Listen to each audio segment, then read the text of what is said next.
ಹಳ್ಳಿ ಕಡೆ ಇರೋರು ಅವರು ಹೊಲದಲ್ಲಿ ಕೆಲಸ ಮಾಡ್ತಾರೆ, ಅವ್ರಿಗೆ ಯೋಗ ಬೇಕಾ? ಅವರು ಯೋಗ ಮಾಡಬೇಕಾ? ಮೊದಲೆಲ್ಲ ಈ ಯೋಗ ಅನ್ನೋದು ಯಾರಿಗೂ ಗೊತ್ತಿರಲಿಲ್ಲ, ಎಲ್ಲರಿಗೂ ಹೇಳ್ಕೊಡ್ತಾರೆ. ಅವರು ಎಲ್ಲವನ್ನೂ ಕರಾಟೆ ಆಗಲಿ ಜಿಮ್ ಆಗಲಿ ಎಲ್ಲ ಧ್ಯಾನಕ್ಕೆ ಕೂತ್ಕೊತಾರೆ. ವಿಷವನ್ನು ಕೂಡ ಅಮೃತ ಮಾಡ್ಕೊತಕ್ಕಂಥ ಶಕ್ತಿ ನಿಮ್ಮಲ್ಲಿ ಇದೆ. ಸೊ ಮನಸ್ಸು ಬೇರೆ, ನಮ್ಮ 5 ಸೆನ್ಸ್ ಆರ್ಗನ್ಸ್. ನಾವು ಬೆಳಗ್ಗೆ ಎದ್ದು ಇದನ್ನ ಪ್ರಯತ್ನ ಮಾಡಲೇಬೇಕು. ಬ್ರಾಹ್ಮಿ ಮುಹೂರ್ತ ಅಂತ ಏನು ಹೇಳ್ತೀವಿ, ಸೂರ್ಯ ಉದಯಿಸೋಕ್ಕಿಂತ ಮುಂಚೆ. ಹುಟ್ಟೋದಕ್ಕಿಂತ ಮುಂಚೆ ಎಲ್ಲಿಂದ ಬಂದ್ರಿ? ಸತ್ತಾನಂತರ ಎಲ್ಲಿಗೆ ಹೋಗ್ತೀರಿ? ಸರಿ, ಈ ಧ್ಯಾನದ ಮೂಲಕ ನಮ್ಮ ಲೌಕಿಕ ಜೀವನದಲ್ಲಿ ನಮ್ಗೇನು ಬೇಕು ನಾವು ಅದನ್ನು ಪಡಿಬೋದ? ರಾಜರಿಗೆ ಹೇಳ್ಕೊಡ್ತೀನಿ, ವಿಧಾನಸೌಧದಲ್ಲಿ ಕೂಡ ಯೋಗ ಹೇಳ್ಕೊಡ್ಬೇಕು ಅಂತ ನನ್ನ ಇಚ್ಛೆ ಇದೆ. ನಾವು ಕಲ್ತಿದ್ದು ಡಾಕ್ಟರ್ ರಾಜ್ಕುಮಾರಿಂದ ಅಪಾರ. ನಿಮ್ಮ ಯೋಗ ಕಲಿಯುವಿಕೆಗೆ, ಯೋಗ ಸಾಧನೆಗೆ ಡಾಕ್ಟರ್ ರಾಜ್ಕುಮಾರ್ ಅವರು ಕೂಡ ಸ್ಫೂರ್ತಿ. ಶವಾಸನ ಅಂತ ಹೇಳಿ, ಶವ ಆಸನ ಅಷ್ಟೇ, ನಾವು ಶವ ಅಲ್ಲ. ಸಾವಿನ ಬಾಗಿಲನ್ನು ತಟ್ಟಿ ತಟ್ಟಿ ತಟ್ಟಿ ಬರ್ತೀವಿ.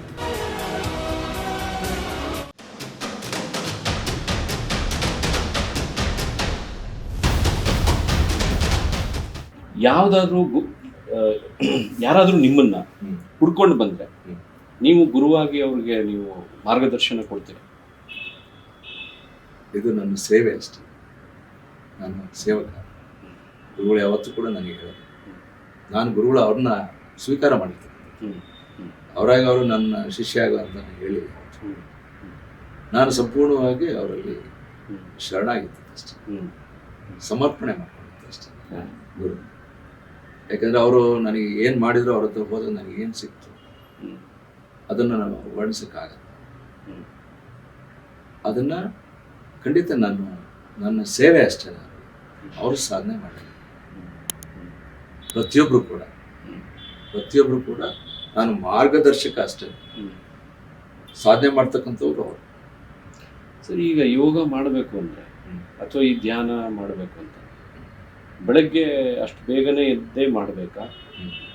ಯಾಕೆಂತಂದರೆ ಇವತ್ತು ಈ ಸಿಟಿ ಲೈಫಲ್ಲಿ ತುಂಬ ಕಷ್ಟ, ಅಷ್ಟೊಂದು ಬೇಗ ಎದ್ದು ಮಾಡಿ ಮತ್ತೆ ಹೊರಡೋದ್ರೊಳಗೆ 7 ಗಂಟೆಗೆ ಹೊರಟ್ಬಿಡ್ಬೇಕು, ಯಾಕಂದರೆ ಟ್ರಾಫಿಕ್ ಜಾಮ್ ಸ್ಟಾರ್ಟ್ ಆಗುತ್ತೆ. ಸೊ ನಿಮ್ಮ ಸಲಹೆ ಅಥವಾ ನಿಮ್ಮ ಮಾರ್ಗದರ್ಶನ ಏನಾಗುತ್ತೆ? ಅದನ್ನು ನೀವು ಹೇಳೋ ಪ್ರಕಾರ ಇವಾಗ ಒಂದು ನಮ್ಮದು ನೇಚರ್ ನೋಡಿದಾಗ, ಸೋಲಾರ್ ಸಿಸ್ಟಮ್ ನೋಡಿದಾಗ, ಸೂರ್ಯ ಭಗವಾನ್ ಇಲ್ಲಿದೆ. ಬೆಳಿಗ್ಗೆ 6 ಗಂಟೆಗೆ ಸೂರ್ಯನ ಕಿರಣಗಳು ಆಮೇಲೆ ಬೀಳ್ತದೆ, ಸಾಯಂಕಾಲ 6 ಗಂಟೆಗೆ ಮುಳುಗುತ್ತೆ. ಸೂರ್ಯ ಹುಟ್ಟೋದಕ್ಕಿಂತ ಮುಂಚೆ ಏನಕ್ಕೆ ಮಾಡಬೇಕು? ಸೂರ್ಯ ಮುಳುಗಿದ ಮೇಲೆ ಏನಕ್ಕೆ ಧ್ಯಾನ ಆಸನ? ಸೂರ್ಯ ತುಂಬ ಪ್ರಭಾವಶಾಲಿ, ಈಸ್ ಅ ಕಿಂಗ್. ಎಲ್ಲಿವರೆಗೂ? ಮಾರ್ನಿಂಗಿಂದ ಈವ್ನಿಂಗ್. ಅವನು ಸಾಯಂಕಾಲ ಕೆಳಗಡೆ ಹೋಗ್ತಿದ್ದಾಗೆ ನಿಮಗೆ ತಂಪಾಗುತ್ತೆ, ಕರೆಕ್ಟ್? ಹೌದು. ಅವನು ಹುಟ್ಟಕ್ಕಿಂತ ಮುಂಚೆನೂ ಕೂಡ ತಂಪಾಗಿರುತ್ತೆ, ಕರೆಕ್ಟ್? ಬರ್ತಾ ಬರ್ತಾ ಬರ್ತಾ ಏನಾಗುತ್ತೆ? ಬಿಸಿ ಇರ್ತಾವೆ. ಎಷ್ಟು ಪಟ್ಟು ದೊಡ್ಡವನು ಭೂಮಿಗೆ. Is burning himself, giving the light and energy to the earth. ಅದಕ್ಕೆ ನಿಮಗೆ ಸುಸ್ತಾಗ್ತಕ್ಕಂಥದ್ದು ಬೆಳಗ್ಗೆಯಿಂದ ಸಾಯಂಕಾಲ ಕೆಲಸ ಮಾಡ್ತೀವಿ, ಸುಸ್ತಾಗ್ತದೆ, ಟ್ರಾವೆಲ್ ಮಾಡ್ತೀವಿ, ಬರ್ತೀವಿ, ಪೊಲ್ಯೂಷನ್. ಬೆಳಗಿನ ಜಾವ 2:30ಗೆ ಏನು ಕಾಣುತ್ತೆ ನಿಮಗೆ? ಎದುರೆ ಆಕಾಶ ನೋಡ್ತೀವಿ, ಏನು ಕಾಣುತ್ತೆ? ನಕ್ಷತ್ರಗಳು ಕಾಣ್ಬೋದು. ಕೆಲವಾರು ಕ್ವಶನ್ಸ್ ಕೇಳ್ತೀನಿ, ನಿಮಗೆ ಗೊತ್ತಿರೋದು ಹೇಳಿ, ನನಗೆ ಗೊತ್ತಿರೋದು ನಾನು ಹೇಳ್ತೀನಿ. ಕೆಲವಾರು ಗ್ರಂಥಗಳಿದ್ದಾರೆ, ನಾಸಾದವ್ರು ಕೇಳಿದ್ರೆ ಹೇಳ್ತಾರೆ, ಇಸ್ರೋದವ್ರು ಕೇಳಿದ್ರೆ ಹೇಳ್ತಾರೆ, ಡಿಫ್ರೆಂಟ್ ಕಂಟ್ರಿನವ್ರು ಕೇಳಿದ್ರೆ ಹೇಳ್ತಾರೆ ನಕ್ಷತ್ರಗಳು ಎಷ್ಟಿದಾವೆ, ಗ್ಯಾಲಾಕ್ಸಿಗಳು ಎಷ್ಟಿದೆ. ನಾವು ಮ್ಯಾಥಮೆಟಿಕ್ಸ್ ಅಲ್ಲ, ನೀವು ಹೇಳೋದು 2:30ಗೆ ಇದ್ರೆ ಶಾಂತವಾಗಿರುತ್ತೆ, ಏನು ಯಾಕೆ ಅಂತ ಹೇಳ್ತೀನಿ. That's what the curiosity started for. ಇವೆಲ್ಲ ನಕ್ಷತ್ರ ನಮ್ಗೆ ಯಾಕೆ ಬೇಕು ಅಂತ ಕ್ವಶನ್ ಅಂತ ನನಗೂ ಕೂಡ. ನೋಡಿ, ಬೆಳಗ್ಗೆಯಿಂದ ಇವತ್ತು ನೋಡಿ, ಗುರು ಗ್ರಹ ಕಾಣ್ತಾ ಇರ್ತದೆ, ಸಾಯಂಕಾಲ ಆದ ತಕ್ಷಣ ಗುರು ಬಂದ್ಬಿಡ್ತಾನೆ. ಅವನು ಎಷ್ಟು ಪಟ್ಟು ದೊಡ್ಡವನು? ಗೂಗಲಲ್ಲಿ ನಾವು ಸರ್ಚ್ ಮಾಡಿದ್ರೆ 130 ಪಟ್ಟು ಭೂಮಿಗಿಂತ ದೊಡ್ಡವನು. ನಮ್ಮ ತಲೆ ಮೇಲೆ ಬಂದ್ಬಿಡ್ತಾನೆ ಇಷ್ಟೊತ್ತಿಗೆ, ಸಾಯಂಕಾಲ 7 ಗಂಟೆ ಮೇಲೆ ಈ ತಲೆ ಮೇಲೆ ಹೋಗ್ತಾ ಇರ್ತಾನೆ. ಎಲ್ಲಿವರೆಗೂ ಹೋಗ್ತಾನೆ ಅಂದರೆ ಸುಮಾರು 3 ಗಂಟೆವರೆಗೂ ನಮ್ಮ ತಲೆ ಮೇಲೆ ಹೋಗ್ತಾ ಇರ್ತಾನೆ. 130 ಪಟ್ಟು ದೊಡ್ಡವನು ನಮ್ಮ ಭೂಮಿ ಮೇಲೆ ಇರ್ತಾನೆ, ನಮ್ಮ ತಲೆ ಮೇಲೆ ಹೋಗ್ತಾ ಇರ್ತಾನೆ. ಅವನು ಅಲ್ಲಿಗೆ ಹೋದ ತಕ್ಷಣ ಕೆಳಗಡೆ ಇಳಿತಾ ಇದ್ದಂಗೆ ನನಗೆ ವೈಬ್ರೇಷನ್ ಸ್ಟಾರ್ಟ್ ಆಗುತ್ತೆ. I get beautiful energy, receive energy through Brahma. Ultimate bliss ಆಗಿರುತ್ತೆ ಅಟ್ ದಿಸ್ ಟೈಮ್. 2:30ಗೆ ನನಗೆ ಎಚ್ಚರ, ಆನಂದ, ಪರಮಾನಂದದ ಸ್ಥಿತಿ. 4:15 ಆಗ್ತಿದ್ದಾಗ ಇನ್ನೂ ಜಾಸ್ತಿ ಆಗುತ್ತೆ. ಆ ಗುರು ಕೆಳಗೆ ಇಳಿತಿದ್ದಂಗೆ ಅನಂತವಾದ ನಕ್ಷತ್ರಕ್ಕೆ ಎಕ್ಸ್ಪ್ಲೋಸ್ ಆಗ್ತದೆ. ಅಡ್ಡನೇ ಇಲ್ಲ ಅಲ್ಲಿ, ದೇರ್ ಇಸ್ ನೋ ಆಬ್ಸ್ಟಿಕಲ್. ಎಲ್ಲಿವರೆಗೂ? ಫಸ್ಟ್ ನಕ್ಷತ್ರ ಸಿಗೋವರೆಗೂ. ಅದಕ್ಕೆ ಹೋಗಕ್ಕೆ ಎಷ್ಟು ದೂರ ಬೇಕು? 4.25 ವರ್ಷಗಳು ಬೇಕು. ಲೈಟ್ ಹೋಗುತ್ತೆ. ಅಷ್ಟು ಅಗಾಧವಾದ ಕತ್ತಲೆ ಪ್ರಪಂಚ. ಅದು ಒಂದು ನಕ್ಷತ್ರಕ್ಕೂ ಹಾಕಿ ಅಂತ ಎಷ್ಟು ನಕ್ಷತ್ರ ಇದೆ? ಎಷ್ಟೋ ನಕ್ಷತ್ರ ಪುಂಜ, ಕೋಟಿ ಕೋಟಿ ಗೊತ್ತೇ ಇಲ್ಲ ನನಗೆ ಎಷ್ಟಿದೆ ಅನ್ನೋದೇ ಗೊತ್ತಿಲ್ಲ. ನೀವು ಇವತ್ತು ಅಬ್ಸರ್ವ್ ಮಾಡಿ, ಈ ಮಂತಲ್ಲಿ ಎಸ್ಪೆಷಲಿ ಜನವರಿ, ಫೆಬ್ರವರಿ ಮಂತಲ್ಲಿ ಈ ಟ್ರಯಾಂಗಲ್ ಶೇಪಲ್ಲಿ ಬರ್ತದೆ ನಕ್ಷತ್ರ. 3 ಇರ್ತದೆ, ಇಲ್ಲೊಂದಿರುತ್ತೆ. ಇಲ್ಲೊಂದು 7 ನಕ್ಷತ್ರಗಳು ಕಾಣುತ್ತೆ. ಅದು ಸಪ್ತರ್ಷಿಗಳು. ಅದು ಕಾಣುತ್ತೆ ಇವಾಗ, ಕಣ್ಣಿ ಕಾಣುತ್ತೆ. ಅದ್ರ ಜೊತೆನೆ ಚಂದ್ರ ಮೂವ್ ಆಗ್ತಾ ಇರ್ತಾನೆ. ಈ ಚಂದ್ರ ಇದ್ದಾನೆ ಅಂತ ತಿಳ್ಕೊಳ್ಳಿ. ಚಂದ್ರನ ಹಿಂದೆನೇ ಎಷ್ಟೋ ನಕ್ಷತ್ರಗಳು, ಅವನಿಂದ ಇನ್ನೂ ಎಷ್ಟೋ ನಕ್ಷತ್ರಗಳು. ಸುಮ್ಮನೆ ಹಿಂಗೆ ನೋಡಿದರೆ ಒಂದೇ ಒಂದು ನಕ್ಷತ್ರ ಇಲ್ಲಿ ಕಾಣುತ್ತಾನೆ. ಬೆಳಗಿನ ಜಾವ ಅಷ್ಟೊತ್ತಿಗೆ ನಾನು ಕಿಟಕಿಯಲ್ಲಿ ನೋಡಿದ್ರೆ ಕಾಣುತ್ತೆ. 747 ಲೈಟ್ ಇಯರ್ ದೂರದಲ್ಲಿ ಫಳ ಫಳ ಫಳ ಫಳ ಅಷ್ಟೇನೆ. ಇವುಗಳೆಲ್ಲದರ ಶಕ್ತಿ ನಮ್ಗೆ ಸಿಗುತ್ತೆ ಬೆಳಗ್ಗೆ ನಾವು ಧ್ಯಾನ. ಅದನ್ನು ರಿಸೀವ್ ಮಾಡ್ತಕ್ಕಂಥ ಕೆಪಾಸಿಟಿ ನಿಮ್ಮ ಬ್ರೈನ್ ಸೆಲ್ಸ್ಗೆ. ಅದನ್ನು ಓಪನ್ ಮಾಡುವಾಗ ಅಷ್ಟೇ.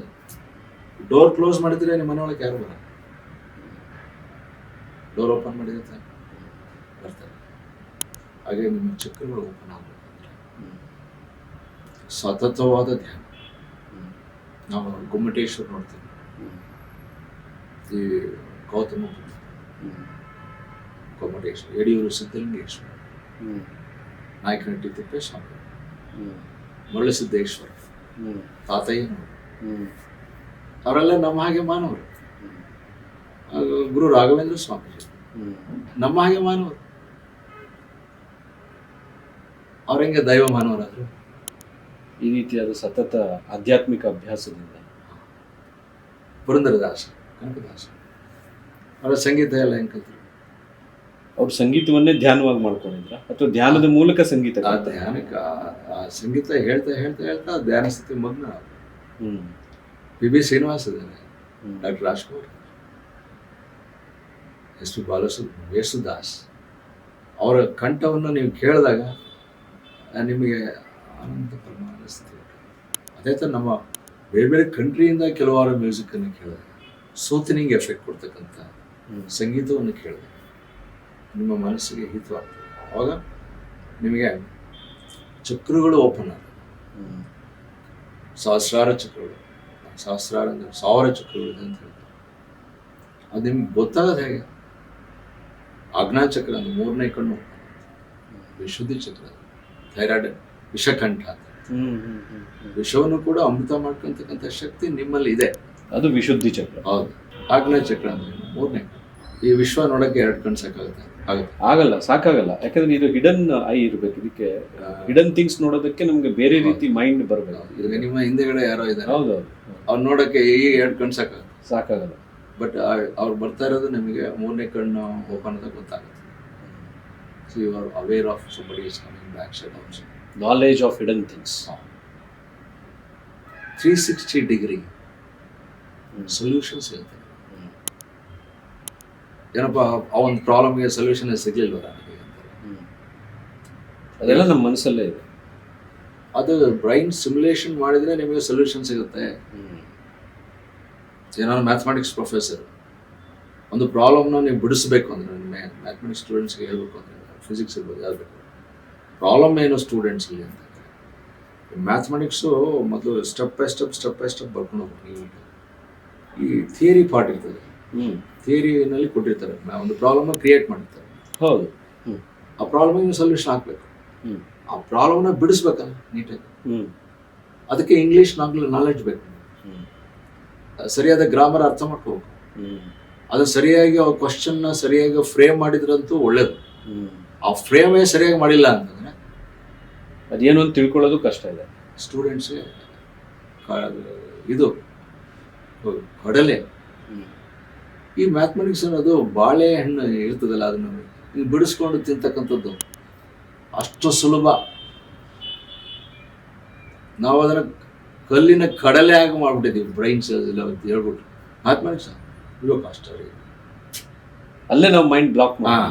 ಕೆಲವು ಡಾಕ್ಟರ್ಸ್ ಹೇಳ್ತಾರೆ, ನಾನು I was so weak in mathematics. ನಾನು ಹೇಳ್ತೀನಿ, ಡಾಕ್ಟ್ರೇ, ನೀವು ಮ್ಯಾಥಮೆಟಿಕ್ಸಲ್ಲಿ ವೀಕ್ ಇದ್ದರೆ ನೀವು ಮೈಕ್ರೋ ಆಪರೇಷನ್ಸ್ ಮಾಡೋಕ್ಕೆ ಸಾಧ್ಯನೇ ಇಲ್ಲ. You are very good in mathematics. ಯಾಕೆ ಇವಾಗ ಹಲ್ಲಿನ surgeon, eye surgeon, heart surgeon, ಎಷ್ಟು ಮೈಕ್ರೋ ಇರ್ತದಲ್ವ, ಆ ಪಾಯಿಂಟಲ್ಲೇ ಕಟ್ ಮಾಡಬೇಕು, ಅವರು ಆರ್ಗನ್ ಕರೆಕ್ಟಾಗಿ ಕಟ್ ಮಾಡಬೇಕು, ಆ ಬ್ರೈನ್ ಅಷ್ಟು ಶಾರ್ಪ್ ಆಗಲ್ಲಿ ಹೋಗ್ಬೇಕು, ಅಷ್ಟು ಇಷ್ಟೇ ಮೆಜರ್ಮೆಂಟ್ ಇರುತ್ತೆ. That's mathematics. So you are a doctor ಅಂದರೆ you are mathematician, you are a mathematics. ಡಾಕ್ಟ್ರಿಗೆ ಕೇಳ್ತೇನೆ, ನಾನು ಮ್ಯಾಥಮೆಟಿಕ್ಸ್, ನಾನು ತುಂಬ ವೀಕ್. ಡಾಕ್ಟ್ರೇ, ನೀವು you are a perfect surgeon. ಆ ಪರ್ಫೆಕ್ಷನ್ಸ್ ಬರ್ತದೆ, ನೀವು ಅದನ್ನು ಪ್ರಯೋಗ ಮಾಡ್ತೀವಿ ನಾವು ಮನುಷ್ಯರನ್ನ. ಒಂದು ಟ್ರೈನ್ ಕಂಡಿಡ್ತೀವಿ, ಬ್ರಿಡ್ಜ್ ಕಂಡಿಡ್ತೀವಿ, ಇಂಜಿನಿಯರ್ ಅಷ್ಟು ಪರ್ಫೆಕ್ಟಾಗಿ ಮಾಡಬೇಕು. ಅದೆಲ್ಲ ಮೊದಲು ನಮ್ಮ ಮನಸ್ಸಲ್ಲೇ ಆಗಿರುತ್ತೆ. ಹೌದು, ಅದಾದ್ಮೇಲೆ ಅದು ಭೌತಿಕ ರೂಪವನ್ನು ತರೋದು. ಆ ಪರ್ಫೆಕ್ಷನ್ ಹೆಂಗೆ ಬರ್ತದೆ? ಒಂದು ಡ್ಯಾಮೇಜ್ ಇಲ್ದೆಲ್ಲ ಒಂದು ರೋಡ್ ತಯಾರು ಮಾಡ್ಬೇಕಂದ್ರೆ 100 ವರ್ಷ ಆ ರೋಡ್ನ ರೆಡಿ ಮಾಡ್ಬೇಕಂತ ಫಸ್ಟ್ ಇಂಜಿನಿಯರಿಂಗ್ ಇರುತ್ತೆ. ಅದಕ್ಕೆ ಹಣ ಬೇಕು, ಮತ್ತೆ ಹಣ ಸರಿ ಕೊಟ್ಟಿಲ್ಲ ಡ್ಯಾಮೇಜ್ ಮಾಡೋದು. ಹೌದು, ಅದೆಲ್ಲ ನಮ್ಮ ಮನಸ್ಸಲ್ಲಿ ಮೊದಲು ಫಾರ್ಮ್ ಆಗಿ ಇಷ್ಟು ದೊಡ್ಡ ಬ್ರಿಡ್ಜು ಅಥವಾ ಇಷ್ಟು ದೊಡ್ಡ ಬಿಲ್ಡಿಂಗು, ಇದಕ್ಕೆ ಇಷ್ಟು ಕಾಂಕ್ರೀಟ್ ಬೇಕು, ಎಲ್ಲ ನಮ್ಮ ಮನಸ್ಸಲ್ಲಿ ಮೊದಲು ತಯಾರಾಗುತ್ತೆ. ಆಮೇಲೆ ಪುಸ್ತಕದಲ್ಲಿ ಬರುತ್ತೆ, ಅದಾದ್ಮೇಲೆ ಫೀಲ್ಡ್ ಅಲ್ಲಿ ಬರುತ್ತೆ.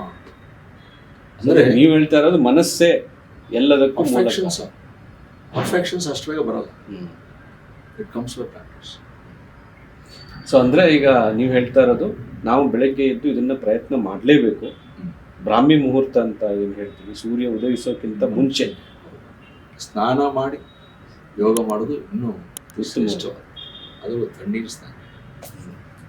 ಕೆಲವು ಕಂಟ್ರಿನಲ್ಲಿ ಆಗಲ್ಲ, ತುಂಬ ಎಕ್ಸ್ಟ್ರೀಮ್ ಕೊಡ್ತಾರೆ, ಅವ್ರಿಗೆಲ್ಲ ನಾವು ಏನು ಹೇಳೋದು.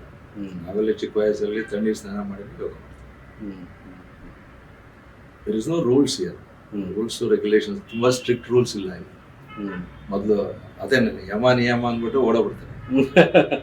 ಮೊದಲು ಯೋಗಕ್ಕೆ ಬರಬೇಕು, ಬನ್ನಿ, ಆಮೇಲೆ ಯಮ ನಿಯಮ ಬೇಕಾದ್ರೆ ಅದು ಆಟೋಮೆಟಿಕಲಿ ಇದು ಅಲೈನ್ಮೆಂಟ್ ಆಗುತ್ತೆ. ಅಲೈನ್ಮೆಂಟ್ ಮಾಡ್ಕೊಳ್ಬೋದು. ಎಲ್ಲ ರೂಲ್ಸ್ ಹೇಳ್ಬಿಟ್ರೆ ನಾಳೆಯಿಂದ ಬರ್ತಾರಲ್ಲ ಗ್ಯಾರಂಟಿ ಇರಲ್ಲ. ಅಯ್ಯೋ ಇಷ್ಟೆಲ್ಲ ಮಾಡೋಕ್ಕಾಗಲ್ಲ. ಹಾಗಾಗಿ ನೀವು ಹೇಳ್ತಾ ಇರೋದು ಅಂದ್ರೆ ಇವತ್ತಿನ ಸಂಸಾರಿಗಳಿಗೆ ಅದು ಸಿಟಿ ಸಂಸಾರಿಗಳು ಅಂತ ಹೇಳೋಣ. ಯಾಕಂದ್ರೆ ಟ್ರಾಫಿಕ್, ಇವರು ಏನ್ ನಾವು ಮುಂಚೆ ಎಲ್ಲ ಕಾಡನ್ನು ದಾಟಿ ನಾಡಿಗೆ ಹೋಗ್ತಾ ಇದ್ರು ಅಥವಾ ಬೆಟ್ಟ ಗುಡ್ಡಗಳನ್ನ ತಿಂತಾ ಇದ್ರು, ಅದೇ ತರ ಈ ಟ್ರಾಫಿಕ್ನ ಒಂದು ದೊಡ್ಡ ದೊಡ್ಡ ಸಂಚಾರ ಸಿಕ್ಕುಗಳನ್ನು ದಾಟಿ ನಾವು ಆಫೀಸ್ಗಳಿಗೆಲ್ಲ ಹೋಗ್ಬೇಕು ಅಂದ್ರೆ ನಾವು ಮಿನಿಮಮ್ ನೀವು ಹೇಳಿದಾಗೆ ಬೆಳಗ್ಗೆ ಒಂದು ಅರ್ಧ ಗಂಟೆಯಿಂದಷ್ಟು ಶುರು ಮಾಡಿದ್ರು ಸರಿನಾ? ನಾನು ಮಿನಿಮಮ್ ಇವಾಗ ನಾನು ಹೇಳ್ತಕ್ಕಂಥದ್ದು ಅಟ್ಲೀಸ್ಟ್ 1 ಗಂಟೆ, 1.25 ಗಂಟೆ ಸತತವಾಗಿ ಯಾವುದೋ ಡಿಸ್ಟ್ರಾಕ್ಷನ್ ಇದೆ. ಸ್ವಲ್ಪ ನಮ್ಮ ಮೊಬೈಲ್ ಡಿಸ್ಟ್ರಾಕ್ಷನ್ ಸಂಪೂರ್ಣವಾಗಿ ಮಾಡ್ತಕ್ಕಂಥದ್ದು. ಅದಾದ ನಂತರ ನಿಮ್ಮ ಮನಸ್ಸನ್ನು ತಗೊಂಡೋಗಿ ಅಂತರ್ಮುಖಿ ಆಗ್ತಕ್ಕಂಥದ್ದು. ಧ್ಯಾನ ಅಂದ್ರೆ ಏನು ಅಂದರೆ ಅಂತರ್ಮುಖಿ ಆಗ್ತಕ್ಕಂಥದ್ದು ಅಷ್ಟೇ.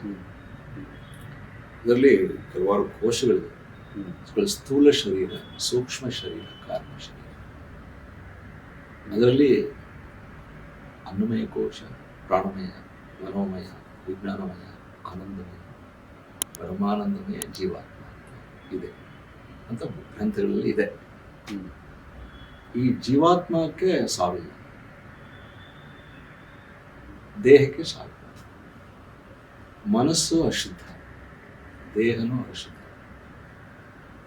ಶುದ್ಧೀಕರಣ ಹೆಂಗ್ ಮಾಡ್ತೀರಿ? ಜೀವಾತ್ಮನನ್ನು ತಲುಪಬೇಕು. ಇದು ಮ್ಯಾಗ್ನೆಟ್ ಇದ್ದಾಗ, ಇದು ಕಬ್ಬಣ ಇದ್ದಾಗ.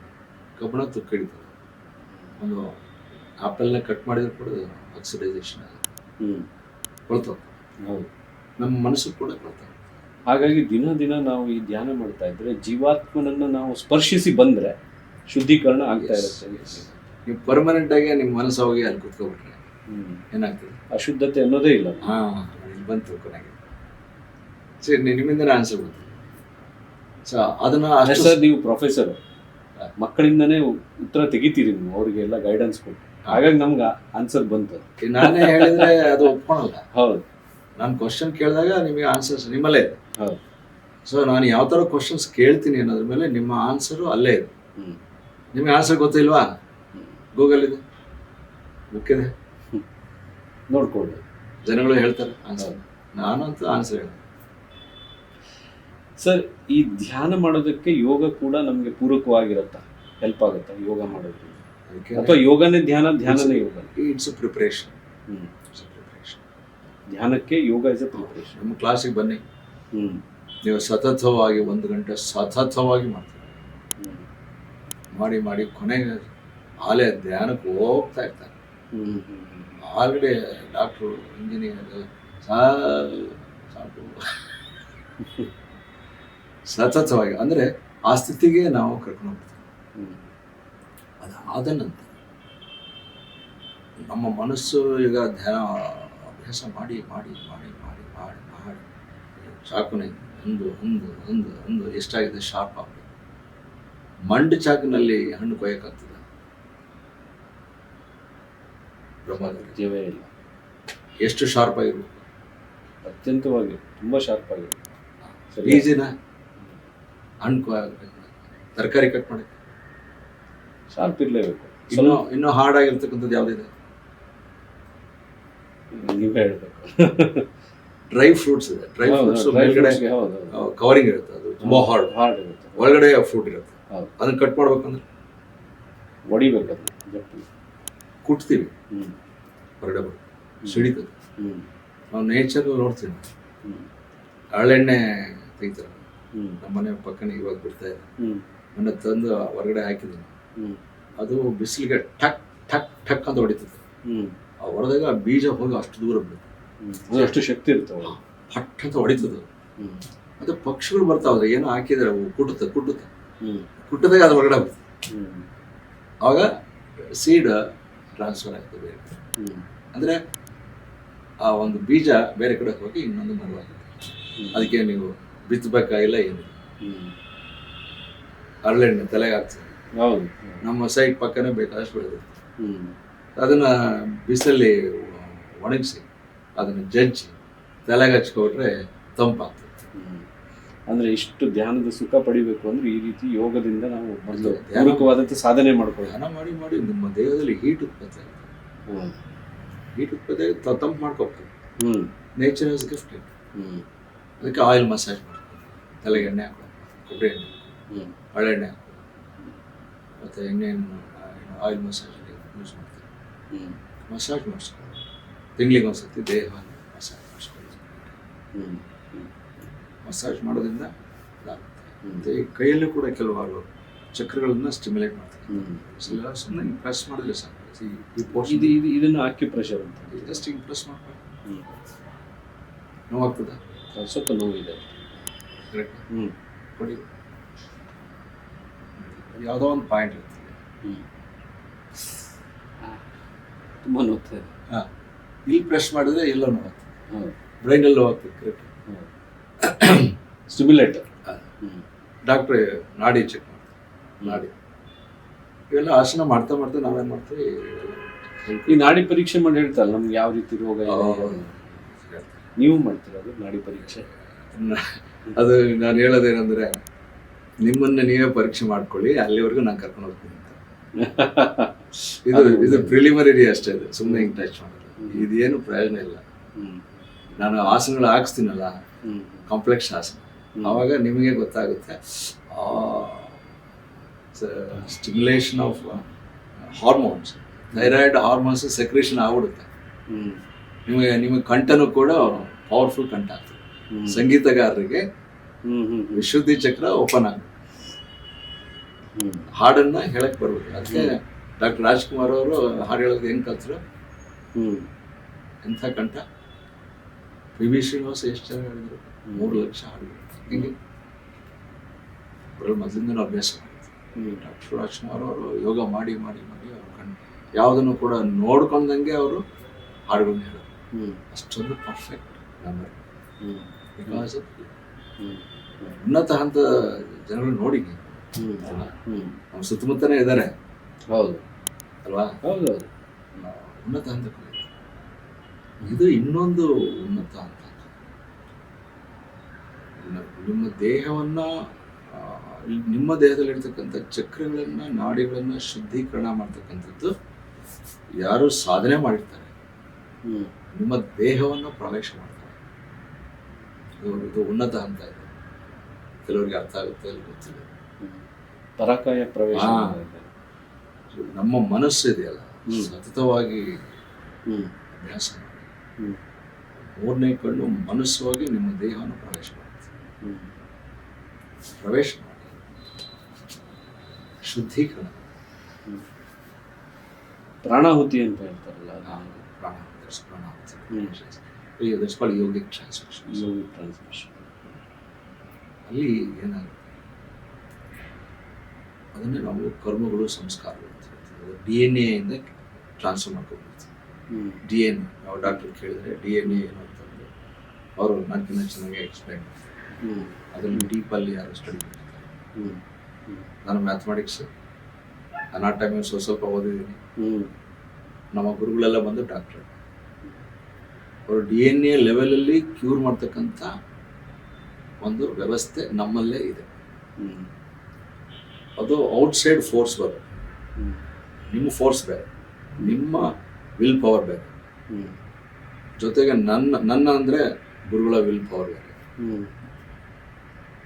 ಅವ್ರು ಸಾಧನೆ ಮಾಡಿ ಮಾಡಿ ಮಾಡಿಸಿ ಇಲ್ಲೇ ಇಟ್ಬಿಡ್ತಾರೆ, ಅಲ್ಲೆಲ್ಲ ಅಲ್ಲಾಡ ನಿಮ್ಮ ದೇಹದಲ್ಲಿ ಇಟ್ಬಿಡ್ತಾರೆ.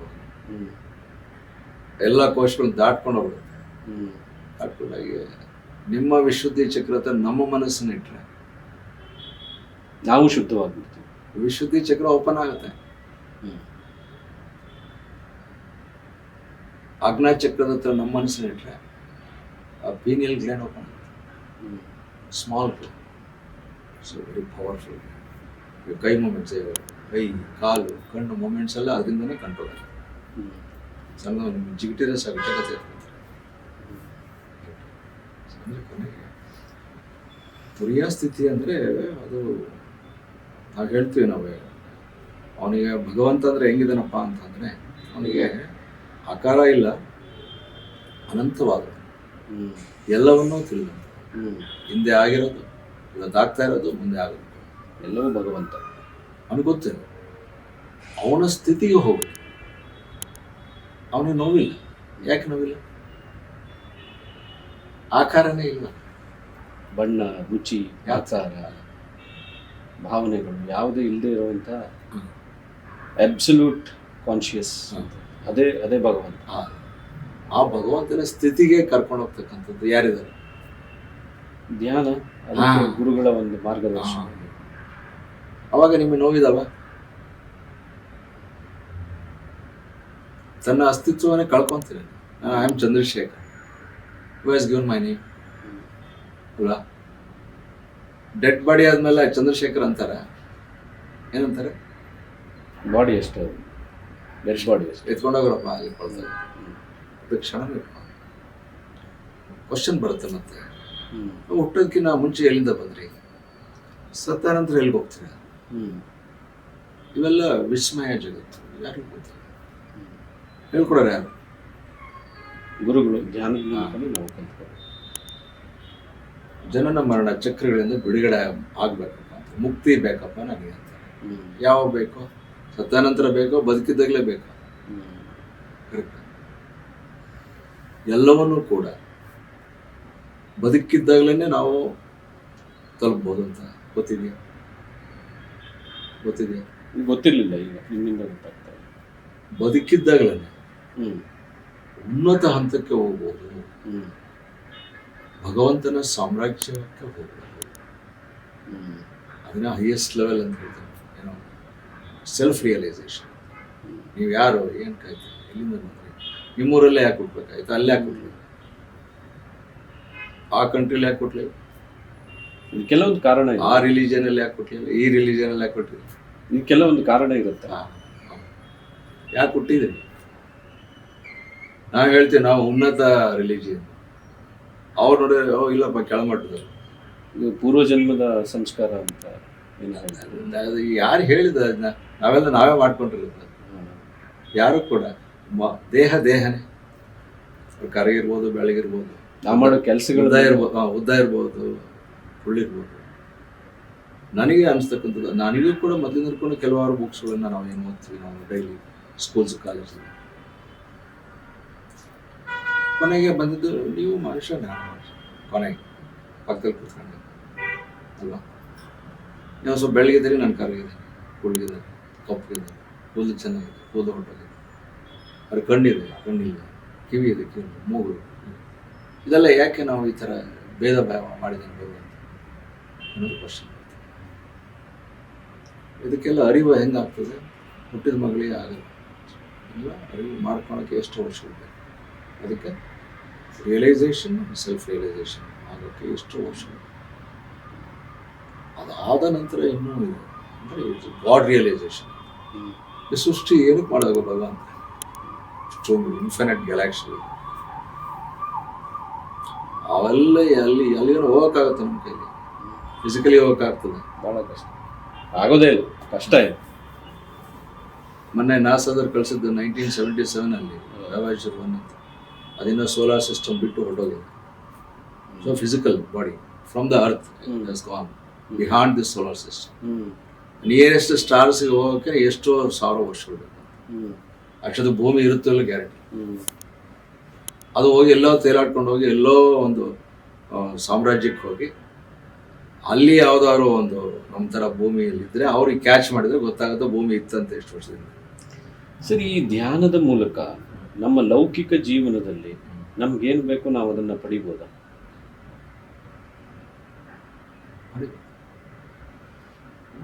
ಪಡಿಬೋದು. ಅದಕ್ಕೆ ನಾವು ವಿಲ್ ಪವರ್, ನಾವು ನಿಮ್ಮಂದರೆ ಕೊನೆಗೆ ನಿಮ್ಗೆ ಏನು ಬೇಕು ಅಂತ ಕ್ವಶನ್ ಬರ್ತದೆ.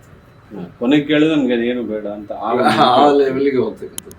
ಕೊನೆಗೆಲ್ಲ ಬಿಟ್ಟು ಹೋಗ್ತೀರ. ಹೌದು. ಬಟ್ ಇವಾಗ ನನಗೆ ಒಂದು ಮನೆ ಬೇಕು, ಒಂದು ಆಸ್ತಿ ಬೇಕು, ಬಂಗಾರ ಬೇಕು, ಬೆಳ್ಳಿ ಬೇಕು, ಎಲ್ಲ ಬೇಕು ಅನ್ನೋದು ಬರ್ದೇ ಆಸೆ ಇರೋದ್ರಿಂದನೇ ಜೀವನ. ಸರ್, ಮ್ಯಾನಿಪ್ಯುಲೇಷನ್ ಟೆಕ್ನಿಕ್ ಅಂತ ಹೇಳ್ತಾರಲ್ಲ, ಈಗೆಲ್ಲ ತುಂಬ ಕಡೆ ಯೂಟ್ಯೂಬಲ್ಲಿ ಎಲ್ಲ ಕಡೆ ಮ್ಯಾನಿಪ್ಯುಲೇಟ್ ಮಾಡಿ ಈಗ ನಿಮಗೆ ಅದೇನು ಹೇಳ್ತಾರೆ, ನಾವು ಏನು ಬೇಕೋ ಅದನ್ನು ಕಲ್ಪನೆ ಮಾಡ್ಕೊಳ್ಳುವಂಥದ್ದು. ಯೂನಿವರ್ಸಿಗೆ ಏನೂ ಗೊತ್ತಿರಲ್ಲ, ಅದು ವೆರಿ ನ್ಯೂಟ್ರಲ್ ಅಂತ ಹೇಳ್ತಾರೆ. ನಮ್ಗೇನು ಬೇಕೋ ನಾವು ಮನಸ್ಸಿನಲ್ಲಿ ಇದು ಮಾಡಿದ್ರೆ ನಮ್ಗೆ ಅದು ಸಿಗುತ್ತೆ. ದಿನ ಬೆಳಗ್ಗೆ ನಾವು ದುಡ್ಡಿನ ಬಗ್ಗೆ ಯೋಚನೆ ಮಾಡ್ತಾ ಇದ್ದರೆ, ದುಡ್ಡೇ ನಮ್ಗೆ ಬೇಕು ಅಂತ ಅನ್ಕೋತಾ ಇದ್ದರೆ ನಮಗೆ ದುಡ್ಡು ತುಂಬ ಬರುತ್ತೆ. ಈ ರೀತಿ ಎಲ್ಲ ಹೇಳ್ತಾರೆ. ಅದು ಒಂದು ರೀತಿ ಧ್ಯಾನನ, ಅಥವಾ ಅದು ಬೇರೆನಾ, ಇದು ಬೇರೆನಾ? As you think, so you become. As you think. ಯದ್ಭವಂ ತದ್ಭವತಿ. ನಿಮ್ಗೆ ಏನು ಬೇಕು ಅನ್ಸುತ್ತೆ. ಬಟ್ ಯಾವುದು ಇದು ಮ್ಯಾನಿಫೆಸ್ಟೇಷನ್ ಅದು ಬರುತ್ತೆ. ಅದು ಅದೇ ಎಷ್ಟೋ ವರ್ಷಗಳಾಗುತ್ತೆ. ಕೆಲವರಿಗೆ ಬಿಗಿನಿಂಗಲ್ಲೇ ಅವ್ರು ಆಲ್ರೆಡಿ ಅಚೀವ್ ಮಾಡಿರ್ತಾರೆ. ಅವರು ಅಥವಾ ಪೇರೆಂಟ್ಸ್ ಆಲ್ರೆಡಿ ಅಚೀವ್ ಮಾಡಿರ್ತಾರೆ. ಅದನ್ನು ಅನುಭವಿಸ್ತಾರೆ. ತಂದೆ ತಾಯಿ ಮಾಡಿಸ್ತಕ್ಕಂಥ ಆಸ್ತಿನ ಅವರು ಅನುಭವಿಸ್ತಾ ಹೋಗ್ತಾರೆ. ಏನೂ ಇಲ್ದಲೇ ನೀವು ಸಾಧನೆ ಮಾಡ್ತೀರಿ. ಏನೂ ಇಲ್ಲಪ್ಪ, ಉನ್ನತ ಅಂತ ಕೊಟ್ಟಿರ್ತಾರೆ. ಹೋಗಿ ಎಲ್ಲವನ್ನೂ ಅನುಭವಿಸ್ತೀರಿ. ನಿಮ್ಗೆ ಏನು ಬೇಕೋ ಅದು ಸಿಗತ್ತೆ, ಏನು ಪಡ್ಕೋಬೇಕೋ ಅದು ಪಡ್ಕೊತೀರಿ. ಅದು ಟಿಲ್ ಯು ಲೀವ್ ಯುವರ್ ಪ್ರಾಣ ಆಸ್ ಎ ಹ್ಯೂಮನ್ ಬೀಯಿಂಗ್ ಸಿಗುತ್ತೆ. ಸರ್, ನಿಮ್ಮ ಮುಂದಿನ ಯೋಜನೆಗಳೇನು? ಏನು ಮಾಡೋಣ ಅಂದ್ಕೊಂಡಿದ್ದೀರಾ ಇನ್ನು ಮುಂದೆ? ಇವಾಗ ನಾನು ತಲುಪಿರ್ತಕ್ಕಂಥ ಹಂತವನ್ನು ನೋಡಿದೆ. ಇವಾಗ ನಾನು ಸುಮಾರು ಒಂದು 5 ವರ್ಷಗಳಿಂದ ಯಾವ ಮಾತ್ರೆಗಳನ್ನು ತಿಂದಿಲ್ಲ.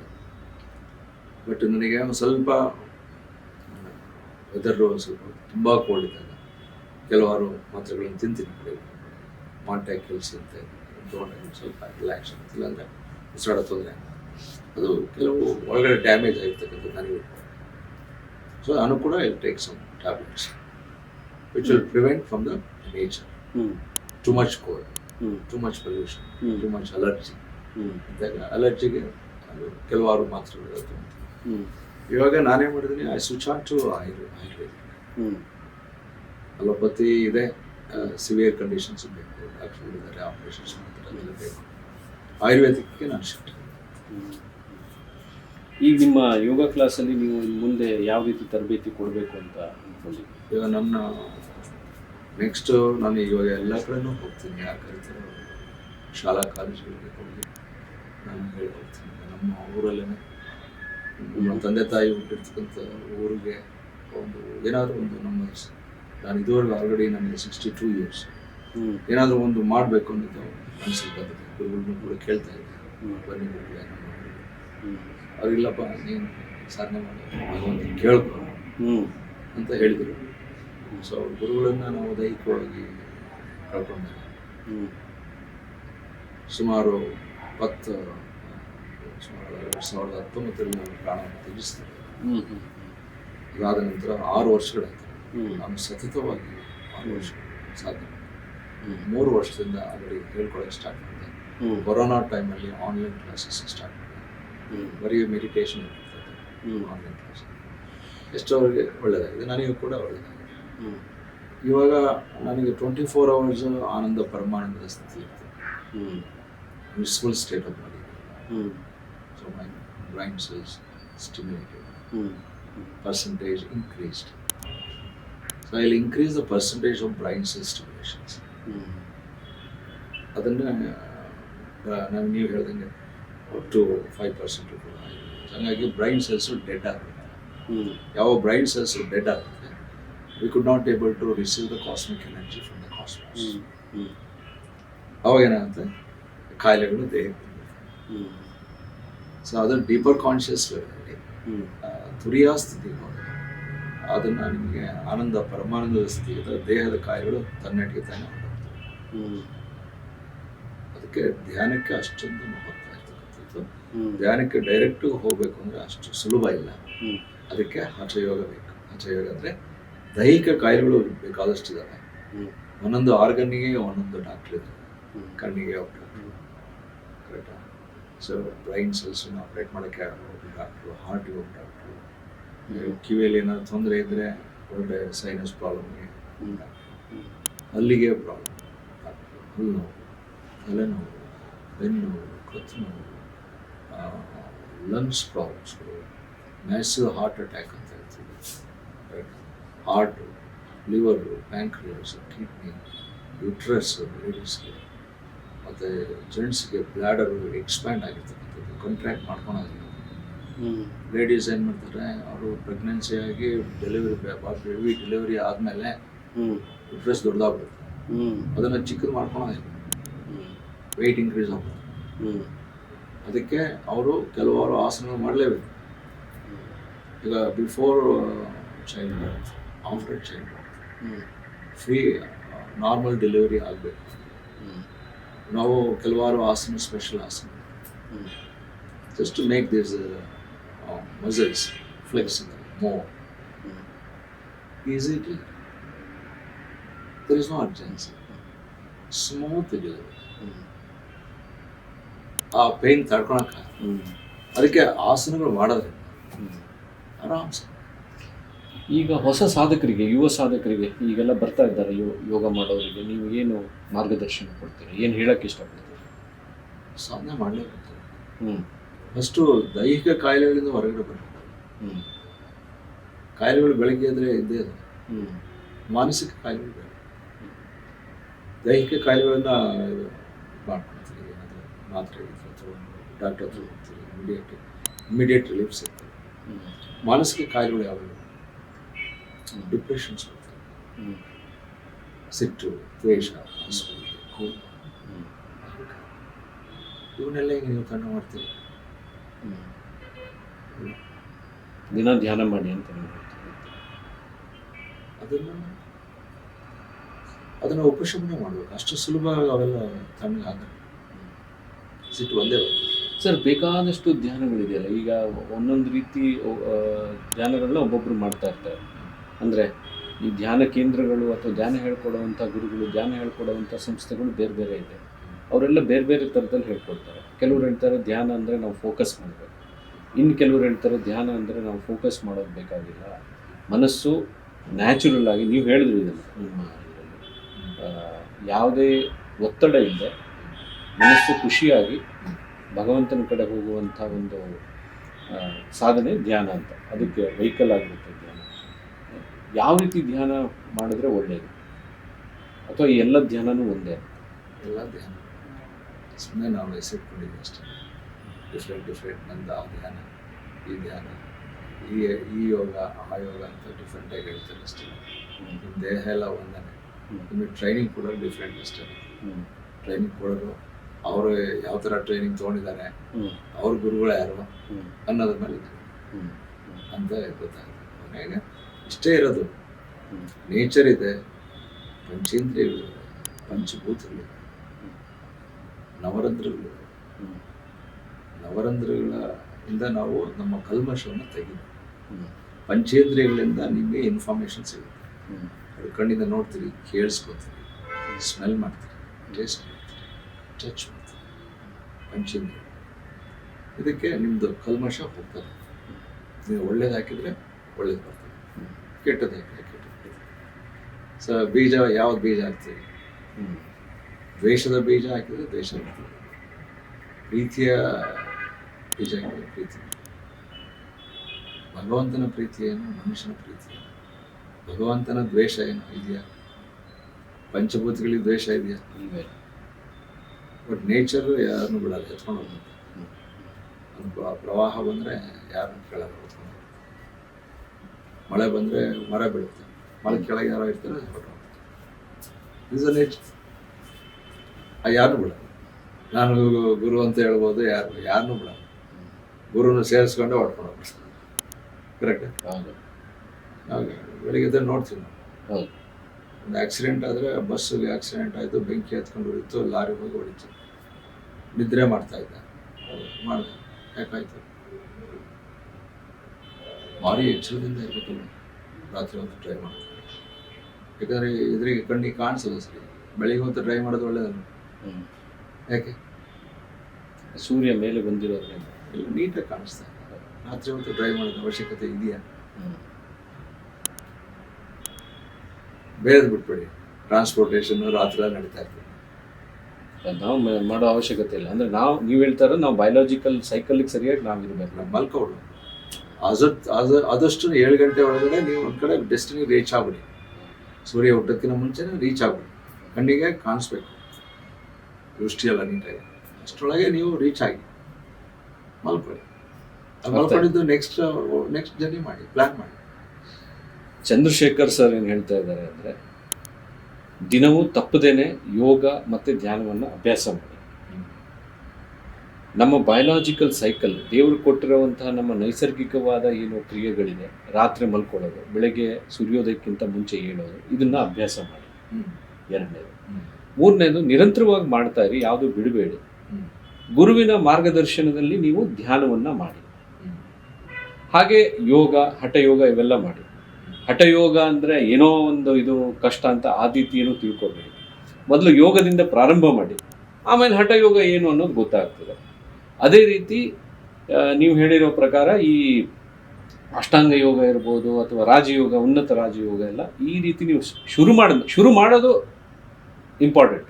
ಅದಾದಮೇಲೆ ಎಲ್ಲವನ್ನು ನಾವು ಗುರುಗಳ ಮಾರ್ಗದರ್ಶನದಲ್ಲಿ, ನಿಮ್ಮ ಮಾರ್ಗದರ್ಶನದಲ್ಲಿ ನಾವು ಕಲಿತಾ ಹೋಗ್ಬೋದು. ಸರ್, ಇಷ್ಟೊತ್ತು ನೀವು ತುಂಬ ಚೆನ್ನಾಗಿ ನಮಗೆ ಏನು ಹೇಳ್ತೀರಾ ಅಂದರೆ ಜ್ಞಾನ ನಮಗೆ ಕೊಟ್ಟಿದ್ದೀರಾ ಇದ್ರ ಬಗ್ಗೆ, ಯೋಗದ ಬಗ್ಗೆ, ರಾಜಯೋಗದ ಬಗ್ಗೆ, ಉನ್ನತ ರಾಜಯೋಗದ ಬಗ್ಗೆ, ಹಾಗೆ ಧ್ಯಾನದ ಬಗ್ಗೆ, ಧ್ಯಾನದಿಂದ ಏನು ಲಾಭಗಳು ಅನ್ನೋದನ್ನು ಕೂಡ ನಾವು ತಿಳ್ಕೊಂಡಿದ್ದೀವಿ.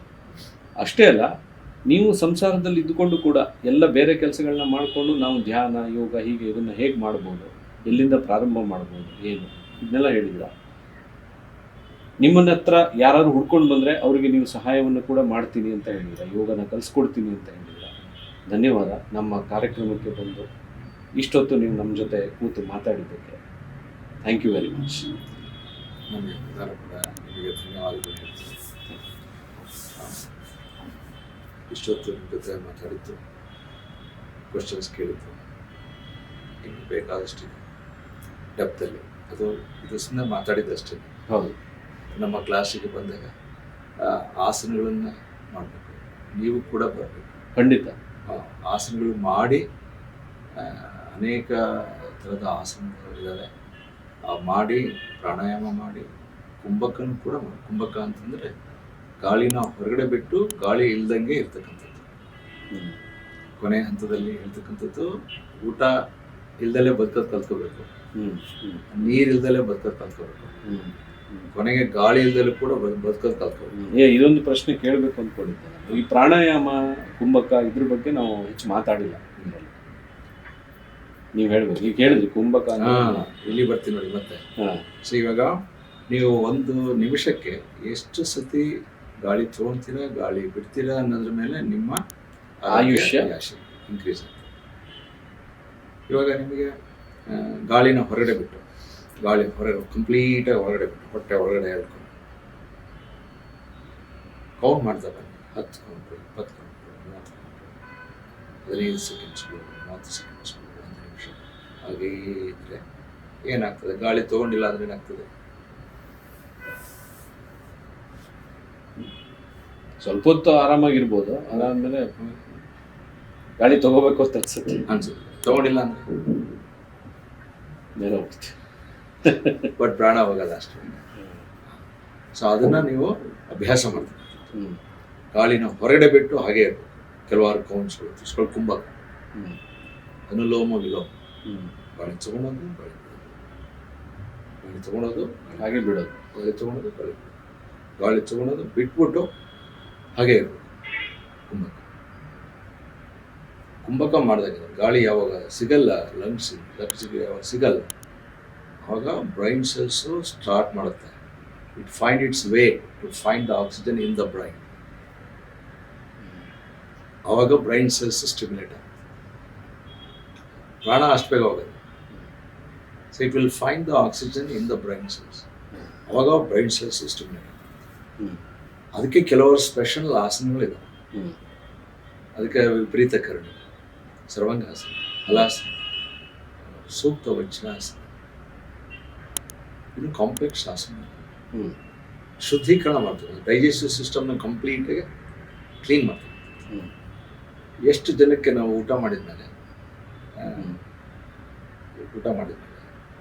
ಎಷ್ಟು ಗಂಟೆಗಳು ಬೇಕು ನಮಗೆ ಜೀರ್ಣ ಆಗೋಕ್ಕೆ? 8 ಗಂಟೆ ಬೇಕಾ ಜೀರ್ಣ ಆಗುತ್ತೆ? ಇನ್ನೂ ಜಾಸ್ತಿ. ಅದರಲ್ಲಿ ನಾವು ವೆಜಿಟೇರಿಯನ್ ಆದರೆ easy to digest, non vegetarian ಆದರೆ it takes long time to digest. So ಅದು ಶುದ್ಧೀಕರಣ ಆಗ್ಬೇಕಲ್ಲ ಒಳಗಡೆ. ಸ್ಮಾಲ್ ಇಂಟೆಸ್ಟೈನ್, ಬಿಗ್ ಇಂಟೆಸ್ಟೈನ್ ಇಂದ ಮುಖಾಂತರ ಎಲ್ಲವೂ ಕಲ್ಮಶ ಹೋಗ್ಬೇಕಲ್ಲ. ಅದು ಹೋಗೋಕ್ಕೆ ಎಷ್ಟು ಗಂಟೆಗಳು, ಅಷ್ಟರೊಳಗೆ ಮತ್ತೆ ತಿಂದ್ಬಿಡ್ತೀವಿ. ಅದಕ್ಕೆ ಉಪವಾಸನೂ ಕೂಡ ಉಪವಾಸ. ಮತ್ತು ನೀವು ಎಷ್ಟು ಇದೆಲ್ಲ ಯಮ ನಿಯಮದಲ್ಲೇ ಬರುತ್ತೆ. ಮೊದಲೇ ಹೇಳ್ಕೊಟ್ರೆ ಅದೆಲ್ಲ ಇಲ್ಲಪ್ಪ ನಾನು ತಿಂತೀನಪ್ಪ, ನನಗೆಲ್ಲ ಇಷ್ಟ ಅದೆಲ್ಲ ಅಂತಾರೆ. ಏನು ತೊಂದರೆ? ಪ್ರಾರಂಭ ಮಾಡಿದ್ಮೇಲೆ ಮಾಡ್ತಾ ಏನಾಗುತ್ತೆ ಅವ್ರಿಗೆ ಮನ್ಸು ಬಂದ ಅದೊಂದು ನೀವು ಫುಡ್ ಇದ್ರೂ ಕೂಡ ಅದು ಬೇಕು ಅನ್ಸಲ್ಲ. ಚಾಯ್ಸ್ ನಿಮ್ದು, ಎಲ್ಲವೂ ತಿನ್ನೋಣ. ಅಕಸ್ಮಾತ್ ತಿಂದ್ರೂ ಕೂಡ ಡೈಜೆಸ್ಟ್ ಮಾಡ್ತಕ್ಕಂಥ ಕೆಪಾಸಿಟಿ ಜಾಸ್ತಿ. ಯಾಕಂದ್ರೆ full digestive system is so tuned in such A way that all secretion of digestive hormones will digest the food easily, effortlessly. ಅದು ಎಷ್ಟು ಕಷ್ಟ ಆಗುತ್ತೆ. ಎನಿಮಾ ಕೊಡ್ತಾರೆ, ಇದೆಲ್ಲ ಕಸ ತೆಗಿತಾರೆ, ಸರಿಯಾಗಿ ರೀಸಸ್ಗೆ ಹೋಗೋಕ್ಕಾಗಲ್ಲ. ನಮ್ಮ ಕಿಡ್ನಿ ಪ್ರಾಬ್ಲಮ್ಸ್ಗಳು, ಬ್ಲಾಡರು ಪ್ರಾಬ್ಲಮ್ಗಳು, ಇವೆಲ್ಲವೂ ಕೂಡ ವಯಸ್ಸಾದ್ಮೇಲೆ ಬರ್ತಕ್ಕಂಥದ್ದು. ಸೊ ಇಲ್ಲಿ ಲೋವರ್ ಚಕ್ರಗಳಿದಾವಲ್ಲ, ಲೋವರ್ ಚಕ್ರಗಳು ಅಲ್ಲಿ ಆ ಮಸಲ್ಸ್ನ ಸ್ಟ್ರಾಂಗ್ ಮಾಡ್ಕೋಬೇಕು. ಸೊ ಮಸಲ್ ಮೇಲೆ ನಿಮಗೆ ಲೋವರ್ ಚಕ್ರ ಕಂಟ್ರೋಲ್ ಇದೆ. ನೀವು urgency of going to urination also ಬೆಳಗ್ಗೆ ಯೂರಿನೇಷನ್ಗೆ ಹೋದರೆ ಸಾಯಂಕಾಲದವರೆಗೂ ಯೂರಿನೇಷನ್ಗೆ ಹೋಗ್ಬೇಕಾಗಿದೆ. ಅಷ್ಟು ಕೆಪಾಸಿಟಿ ನಿಮಗೆ ಇದೆ. ಅರ್ಜೆನ್ಸಿ ರಾತ್ರಿ ಎದ್ದಾಗಲೆಲ್ಲ ಯೂರಿನೇಷನ್ ಇರ್ತಾರೆ ವಯಸ್ಸಾಗ, ಅದು ಪ್ರಾಬ್ಲಮ್. ಬಾಡಿ ಡ್ಯಾಮೇಜ್ ಆಗ್ತಾ ಹೋಗ್ತದೆ. ಅದಕ್ಕೆ ಪ್ರತಿಯೊಬ್ಬರು ಕೂಡ ಈಗಿನ ಕಲಿಯುವುದಿಲ್ಲ, ಈಗಿನ ಒಂದು ಪ್ರಪಂಚದಲ್ಲಿ, ಈಗಿನ ಒಂದು ಪೊಲ್ಯೂಷನ್, ಈಗಿನ ಒಂದು ನೀರು pollution, water pollution, food pollution, surrounding pollution, free radicals ಎಲ್ಲವೂ ದೇಹವನ್ನು ಕಲ್ಮಶ ಮಾಡ್ತದೆ. ಧ್ಯಾನ ಮಾಡ್ತಾ ಮಾಡ್ತಾ ನಿಮಗೆ ರಿಂಕಲ್ಸ್ ಕೂಡ ಹೊರಟೋಗುತ್ತೆ. ಕಣ್ಣತ್ರ ಬರ್ತಕ್ಕಂಥ ರಿಂಕಲ್ಸ್ ಕೂಡ ಹೊರಟೋಗುತ್ತೆ. ಪರ್ಫಾರ್ಮೆನ್ಸ್ ಬರ್ತದೆ, ಹ್ಮ್. ಸ್ಟ್ರೆಸ್ ಜಾಸ್ತಿ. ಹ್ಮ್. ಯಾರಿಗೂ ಬಿಟ್ಟಿಲ್ಲ ಸ್ಟ್ರೆಸ್, ಹೌದು. ದೊಡ್ಡವ್ರಿಗೂ ಬಿಟ್ಟಿಲ್ಲ, ಚಿಕ್ಕವ್ರಿಗೂ ಬಿಟ್ಟಿಲ್ಲ, ಅಲ್ಲವೇ ಅಲ್ವಾ? ಈಗ ನಾನು ಬೇರೆ ಬೇರೆಯವ್ರಿಗೂ ಯಾರು ಸ್ಟ್ರೆಸ್ ಇಲ್ಲ ಅಂದವ್ರಿಗೂ ಸ್ಟ್ರೆಸ್ ಇದೆ. ಯಾರು ಜಾಸ್ತಿ ಕೆಲಸ ಮಾಡ್ತಾರೆ, ಹ್ಮ್. ಫಾರ್ ಎಕ್ಸಾಂಪಲ್ ನಮ್ಮ ಅಧಿಕಾರದಲ್ಲಿರ್ತಕ್ಕಂಥ ರಾಜರು, ಹ್ಮ್. ರಾಜರಿಗೆ ಹೇಳ್ಕೊಡ್ತೀನಿ. ಹ್ಮ್. ರಾಜರು ಅಂದ್ರೆ ಯಾರು? Powerful people. ರಾಜ್ಯಭಾರ ಮಾಡ್ತಾರೆ ಹ್ಮ್. ರಾಜರು. ಹ್ಮ್. ಮೊದಲು ರಾಜರು ಅಂತ ಕರಿತಾ ಇದ್ವಿ. ಪೊಲಿಟಿಷಿಯನ್ಸ್. ಅವರಿಗೆ ನಾನು ಯೋಗ ಹೇಳ್ಕೊಡ್ತೀನಿ. ಹ್ಮ್. ವಿಧಾನಸೌಧದಲ್ಲಿ ಕೂಡ ಯೋಗ ಹೇಳ್ಕೊಡ್ಬೇಕು ಅಂತ ನನ್ನ ಇಚ್ಛೆ ಇದೆ. ಹ್ಮ್. ಈಗ ನಿಮ್ಮಂಥವ್ರು ಯಾರನ್ನ ಸಹಾಯ ಮಾಡಿ ಅಲ್ಲಿ ಕನೆಕ್ಷನ್ ಮಾಡಿದೆ, ಖಂಡಿತ. ಹೌದು. ಕನೆಕ್ಷನ್ ಮಾಡಿ ನಾನು ಅಲ್ಲಿ ಹೋಗಿ ಹೇಳ್ಕೊಡ್ತೀನಿ. ಹ್ಮ್. ಡಾಕ್ಟರ್ ರಾಜ್ಕುಮಾರ್ ಫ್ಯಾಮಿಲಿಯವರೆಗೂ ನಾನು ಯೋಗ ಹೇಳ್ಕೊಡ್ಬೇಕು ಅಂತ ನನ್ನ ಮನಸ್ಸಲ್ಲಿ. ನಾವು ಕಲ್ತಿದ್ದು ಡಾಕ್ಟರ್ ರಾಜ್ಕುಮಾರಿಂದ ಅಪಾರವಾಗಿತ್ತು. ಹ್ಮ್. ಅವರ ಫ್ಯಾಮಿಲಿಗೆ ಇವತ್ತು ಕೂಡ ಕರೆದ್ರೆ ನಾನು ಮನೆಗೆ ಹೋಗಿ ಖಂಡಿತ ಸರ್. ಪುನೀತ್ ರಾಜ್ಕುಮಾರ್ ಅವರು ಕೂಡ ಅವರು ನಮ್ಮ ಇನ್ನೊಂದು ಮಲ್ಲೇಶ್ವರಂ ಜಿಮ್ಮಿಗೆ ಬರ್ತಾ ಇದ್ರು. ಹ್ಮ್. ಜಿಮ್ ನಡೆಸ್ತಕ್ಕಂಥವ್ರು ನಮ್ಮ ಸ್ಟೂಡೆಂಟೇ, ಜಗದ್ಗುರು ರೇಣುಕಾಚಾರ್ಯ ಕಾಲೇಜ್ ಸ್ಟೂಡೆಂಟ್ ಆಗಿದೆ. ಹ್ಮ್. ಹ್ಮ್. ಅವ್ರಿಗೆ ಹೇಳ್ತಾ ಇದ್ದಾರೆ, ಬಾಲೋರೆ ಕರೀರಿ ಪುನೀತ್ ರಾಜ್ಕುಮಾರ್ ಮನೆಗೆ ಹೋಗಿ ಹೇಳ್ಕೊಡ್ತೀವಿ ಧ್ಯಾನ ಅಂತ ಇದ್ದು. ಈಗ ನಮಗೆ ಆಸಕ್ತಿ ಅವ್ರ ಫ್ಯಾಮಿಲಿ ನೋಡಬೇಕು. ರಾಜ್ಕುಮಾರ್ನ ನಾವು ಎಂದೂ ಕೂಡ ನಾವು ಡೈರೆಕ್ಟಾಗಿ ಕೆಲವು ಟೈಮ್ ದೂರದಿಂದ ನೋಡಿದ್ದೀವಿ, ಹತ್ತಿರದಿಂದ ನೋಡ್ಬೇಕಂತ ಆಸೆ ಇತ್ತು, ಮಾತಾಡ್ಸ್ಬೇಕು. ಅಟ್ಲೀಸ್ಟ್ ಅವ್ರು ಮನೆ ಮುಂದೆ ಎಷ್ಟೋ ಸತಿ ಅಡ್ಡಾಡ್ತಿದ್ರು, ಸುಮ್ಮನೆ ಮನೆ ಮುಂದೆ ರಾಜ್ಕುಮಾರ್ ಮುಂದೆ. ಅಷ್ಟೊಂದು ನಾವು ಅಭಿಮಾನಿಗಳು ಅವರು. ರಾಜ್ಕುಮಾರ್ ಅವರಿಂದ ಕಲ್ತಿದ್ದು ಬೇಕು ಎಷ್ಟೋ ಫಿಲ್ಮ್ಸ್ ಬೇಕು. ಹಂಗೆ ಅವ್ರು ನೋಡಿ ನೋಡಿ ನೋಡಿ ಯೋಗಕ್ಕೆ ಕೆಲವಾರು ಗುರುಗಳು ಸಿಕ್ತು. ಇವತ್ತು ಕೂಡ ಇವಾಗ ಒಂದು ಯೋಗ ಕಲಿಯುವಿಕೆಗೆ, ಯೋಗ ಸಾಧನೆಗೆ ಡಾಕ್ಟರ್ ರಾಜ್ಕುಮಾರ್ ಅವರು ಕೂಡ ಸ್ಫೂರ್ತಿ. ಒಂದೊಂದು ಮಾತು ಕೂಡ ಅದನ್ನ ಹೇಳಿದಾರೆ. ಬೊಬ್ರುವಾಹನ ಇರ್ಬೋದು, ಒಂದು ಅರ್ಜುನ ಇರ್ಬೋದು, ಪರಕಾಯ ಪ್ರವೇಶ ಮಾಡ್ತಾರೆ. ಈ ಪಾತ್ರದಲ್ಲಿ ಪರಕಾಯ ಪ್ರವೇಶ, ಅದನ್ನ ಯೋಗ ಮಾಡೋದನ್ನ ಒಂದು ಒಂದು ಸಣ್ಣದೊಂದು ಫಿಲ್ಮ್ ತೆಗೆದ್ಬಿಟ್ಟು ಇಡೀ ವಿಶ್ವಕ್ಕೆ ನಾವು ಪ್ರಚಾರ ಮಾಡ್ತಕ್ಕಂಥದ್ದು. ಅದು ನಡಿಬೇಕು. ಯಾಕಂದ್ರೆ ಮೀಡಿಯಾ ಇದೆಯಲ್ಲ, ಮೀಡಿಯಾದಿಂದನೇ ನಾವು ಪ್ರಚಾರ ಮಾಡೋಕ್ಕಾಗುತ್ತೆ. ನಾನೊಬ್ಬನೇ ಮಾಡಿದ್ರೆ ಏನು ಪ್ರಯೋಜನ ಇಲ್ಲ. ಅದಕ್ಕೋಸ್ಕರ ನನ್ನ ಒಂದು ಇಂಟೆನ್ಷನ್ ಏನು ಅಂತಂದರೆ, ಎಲ್ಲಿ ಯೋಗ ಕ್ಲಾಸಸ್ ಇರುತ್ತೆ ಅಲ್ಲಿ ಹೋಗಿ ಸೇರ್ಬೋದು. ಐದರ್ ಆಫ್ಲೈನ್ ಆನ್ಲೈನ್. ನಾನೊಬ್ಬನೇ ಇಲ್ಲ ಇವತ್ತು, ಎಷ್ಟೊಂದು ಜನ ಇಡೀ ವಿಶ್ವದಲ್ಲೇ ಹಳ್ಳಿ ಹಳ್ಳಿಗೂ ಇವತ್ತು ಆಗಿದೆ. ಒಂದೊಂದು ಹಳ್ಳಿಗೂ ಕೂಡ ಒಂದು ಯೋಗ ಮಂದಿರ ಬೇಕು, ಧ್ಯಾನ ಮಂದಿರ ಬೇಕು. ಹಳ್ಳಿಲಿರ್ತಕ್ಕಂಥವ್ರು ಪ್ರತಿಯೊಬ್ಬರು ಕೂಡ ಅಲ್ಲಿ ಬಂದು ಯೋಗ ಮಾಡಬೇಕು. ಪ್ರತಿಯೊಂದು ಶಾಲೆಯಲ್ಲೂ ಕೂಡ ಯೋಗ ಮಂದಿರ ಬೇಕು. ಅವರಿಗೆ ಮ್ಯಾಟ್ಗಳನ್ನು ಸಪ್ಲೈ ಮಾಡಬೇಕು, ನೀರಿನ ಬಾಟ್ಲುಗಳು, ಒಂದು ಟವಲ್. ಫಸ್ಟ್ 1 ಗಂಟೆ ಸತತವಾಗಿ, ತುಂಬ ಒಳ್ಳೆ ವಿಚಾರ ಇದೆ, ಆ ರೀತಿ ಮಾಡಬೇಕು. ಸತತವಾಗಿ 1 ಗಂಟೆ 1.25 ಗಂಟೆ ಯೋಗ, ಆಮೇಲೆ ಪಾಠ. ಮಕ್ಕಳಿಗೆ ಪಾಠ ಅನ್ನೋದು ಕ್ಯೂರಿಯಾಸಿಟಿ ಬರಬೇಕು, ಆಸಕ್ತಿ ಬರಬೇಕು, ಜ್ಞಾನವನ್ನು ಸಂಪಾದನೆ ಮಾಡಬೇಕು ಅನ್ನೋದು ಬರಬೇಕು. ಅದೆಲ್ಲ ಯೋಗದಿಂದ ಸಾಧ್ಯ. ನನ್ನ ಗುರಿ ಇರ್ತಕ್ಕಂಥದ್ದು ನಮ್ಮ ಸುತ್ತಮುತ್ತ ಹಳ್ಳಿಗಳಲ್ಲಿ ಫಸ್ಟ್ ಪ್ರತಿಯೊಂದು ಶಾಲೆಗಳಿಗೆ ಹೋಗಿ ಫ್ರೀ ಕ್ಲಾಸಸ್ ಮಾಡ್ತಾರೆ. ಗೌರ್ಮೆಂಟ್ ಸ್ಕೂಲ್ಸ್ ಚಿಕ್ಕ ಮಕ್ಕಳು 8ನೇ ವರ್ಷದಲ್ಲಿ ಇರ್ತಕ್ಕಂಥ ಮಕ್ಕಳಿಗೆ ನಾನೆಲ್ಲ ಹೋಗ್ತಾ ಇದ್ದೀನಿ. ಆದರೆ ಎಷ್ಟು ಎಂಜಾಯ್ ಮಾಡ್ತಾರೆ ಅಂದರೆ, ಯಾಕಣ್ಣ ಬರಲಿಲ್ಲ ಯೋಗ ಹೇಳ್ಕೊಳಕ್ಕೆ ಅಂತ ಕರೀತಾರೆ. ರೋಡಲ್ಲಿ ಹೋಗ್ತಾ ಇದ್ದಾರೆ. ಅದಕ್ಕೆ ನಾವು ಪ್ರೀತಿ ಬೇಕಾ? ಹೌದು. ಮತ್ತು ಅವ್ರ ಜೀವನದಲ್ಲಿ ಒಂದು ಒಳ್ಳೆ ಬದಲಾವಣೆ ಆಗುತ್ತಲ್ಲ, ಅದು ನಮಗೆ ಇನ್ನೂ ಒಳ್ಳೇದನ್ನು ಮಾಡುತ್ತೆ, ಇನ್ನೂ ಖುಷಿ ಕೊಡುತ್ತೆ. ಹಾಂ, ಅವ್ರ ಜೊತೆ ಬೆರಿತೀನಿ, ಅವ್ರ ಜೊತೆನೇ ಊಟ ಮಾಡ್ತೀನಿ. ಅಲ್ಲಿ ಸ್ಕೂಲಲ್ಲಿ ಏನು ಅಡುಗೆ ಮಾಡಿರ್ತಾರೆ ಅದನ್ನೇ ತಿಂತೀನಿ, ಬರ್ತೀನಿ. ಒಂದು ಅಲ್ಲಿ ಹಣ್ಣು ಬಿಟ್ಟಿದ್ರೆ ಹಣ್ಣು ತೊಗೊತೀನಿ, ಹಣ್ಣುಗಳು ಮಕ್ಳಿಗೆ ಕೊಡ್ತೀನಿ. ಬೋರೆ ಹಣ್ಣು, ಅದು ಆ ಖುಷಿನೇ ಬೇರೆ. ಹಳ್ಳಿಲಿ ಹೋಗಿ ನಾವು ಪಾಠ ಮಾಡೋದು, ಅಥವಾ ಹಳ್ಳಿ ಮಕ್ಕಳ ಜೊತೆ ಅಥವಾ ಶಾಲೆಗಳಲ್ಲಿ ಈ ರೀತಿಯಾಗಿ ಅವ್ರ ಜೊತೆ ಬೆರೆತು. ಇನ್ಫೆಕ್ಷನ್ಸ್ ಬರ್ತದೆ ಮಕ್ಕಳಿಗೆ. ಎಸ್ಪೆಷಲಿ ಕ್ಲೀನ್ನೆಸ್ ಹೇಳ್ಕೊಡ್ಬೇಕು ಹಳ್ಳಿಲಿ. ನೀಟಾಗಿ ಇಟ್ಕೊಳ್ರಪ್ಪ ಮನೇನ. ನಿಮ್ಮ ತಂದೆ ತಾಯಿಗೆ ಹೇಳಬೇಡಿ, ನೀವು ಇಟ್ಕೊಳ್ಳಿ ಫಸ್ಟ್. ಅವ್ರಿಗೇನು ಹೇಳಬೇಡಿ, ಏನು ಹೇಳಿ ಅವರು ನಿಮ್ಮ ತಂದೆ ತಾಯಿಗಳು ಯಾರಿದ್ದಾರೆ ಅವ್ರನ್ನ ಹೆಂಗೆ ಅಕ್ಸೆಪ್ಟ್ ಮಾಡ್ಕೊಳ್ಳಿ. ಇಟ್ಸ್ ಅ ಬಯಾಲಜಿಕಲ್ ಪಿಕ್ಚರ್ ಇದು. ಈ ಬಯಾಲಜಿನ ಕೊಟ್ಟಿರ್ತಕ್ಕಂಥವ್ರು ಅವರು. ಹೌದು, ದೇಹ ಬಂದಿರೋದು ತಂದೆ ತಾಯಿಗಳಿಂದ. ಅವ್ರಿಗೆ ಫಸ್ಟ್ ಪೂಜೆ. ಹಾಗಾಗಿ ಅವ್ರನ್ನ ನೆಗ್ಲೆಕ್ಟ್ ಮಾಡಿ ಅವ್ರನ್ನ ಸರಿಯಾಗಿ ನೋಡ್ಕೊಳ್ಳಿ. ಕೆಲವು ಟೈಮಿಗೆ ನೋಡ್ಕೊಳಕ್ಕೆ ಆಗೋದಿಲ್ಲ. ಅವರೊಂದು ಕೆಲಸ, ಇವರೊಂದು ಕೆಲಸ, ಹಳ್ಳಿ ಬಿಟ್ಟು ಹೋಗ್ತಾರೆ, ದಿಲ್ಲಿ ಹೋಗ್ತಾರೆ, ಅಲ್ಲಿ ಬರ್ತಾರೆ. ಅದಕ್ಕೆ ಒಂದು ನೆಲೆ ಬೇಕು ಅವರಿಗೆ. ಯಾವ ಯೋಗ ಧ್ಯಾನವನ್ನು ಮಾಡ್ತಾರೆ ಹಾಗೆ ಧ್ಯಾನ ಮಾಡ್ತಾ ಮಾಡ್ತಾ ಮಾಡ್ತಾನೆ ಹಂಗೆ ಪ್ರಾಣವನ್ನು ತ್ಯಜಿಸ್ಬೋದು. ಸಮಾಧಿ ಸ್ಥಿತಿ ಅಂತಲೇ ಹೇಳೋದು. ಧ್ಯಾನ ಅಂದರೆ ಏನು? ತುಂಬ ಸಿಂಪಲ್ ಆಗಿ ಹೇಳಿದ್ರು. ಮತ್ತೆ ಇಷ್ಟೊಂದೆಲ್ಲ ಕಾಂಪ್ಲೆಕ್ಸ್ ಇಲ್ಲ. ಏನಂದರೆ ಧ್ಯಾನ ಅಂದರೆ ಏನು? ಕೊನೆಗೆ ಹುಟ್ಟಿದ್ದೀರಾ ಆಲ್ರೆಡಿ, ಸಾವಿದ್ದದ್ದು, ದಿನ ಸಾಯೋದು ಕಲ್ತ್ಕೊಳ್ರಪ್ಪ. ಡೈಲಿ ಸಾಯೋದು ಹೇಳ್ಕೊಡ್ತೀವಿ ನಾವು. ಅದನ್ನೇ ನಾವು ಸಮಾಧಿ ಸ್ಥಿತಿ ಅಂತ. ಶವಾಸನ ಅಂತ ಹೇಳ್ತೀವಿ. ಶವ ಆಸನ ಅಷ್ಟೇ, ನಾವು ಶವ ಅಲ್ಲ.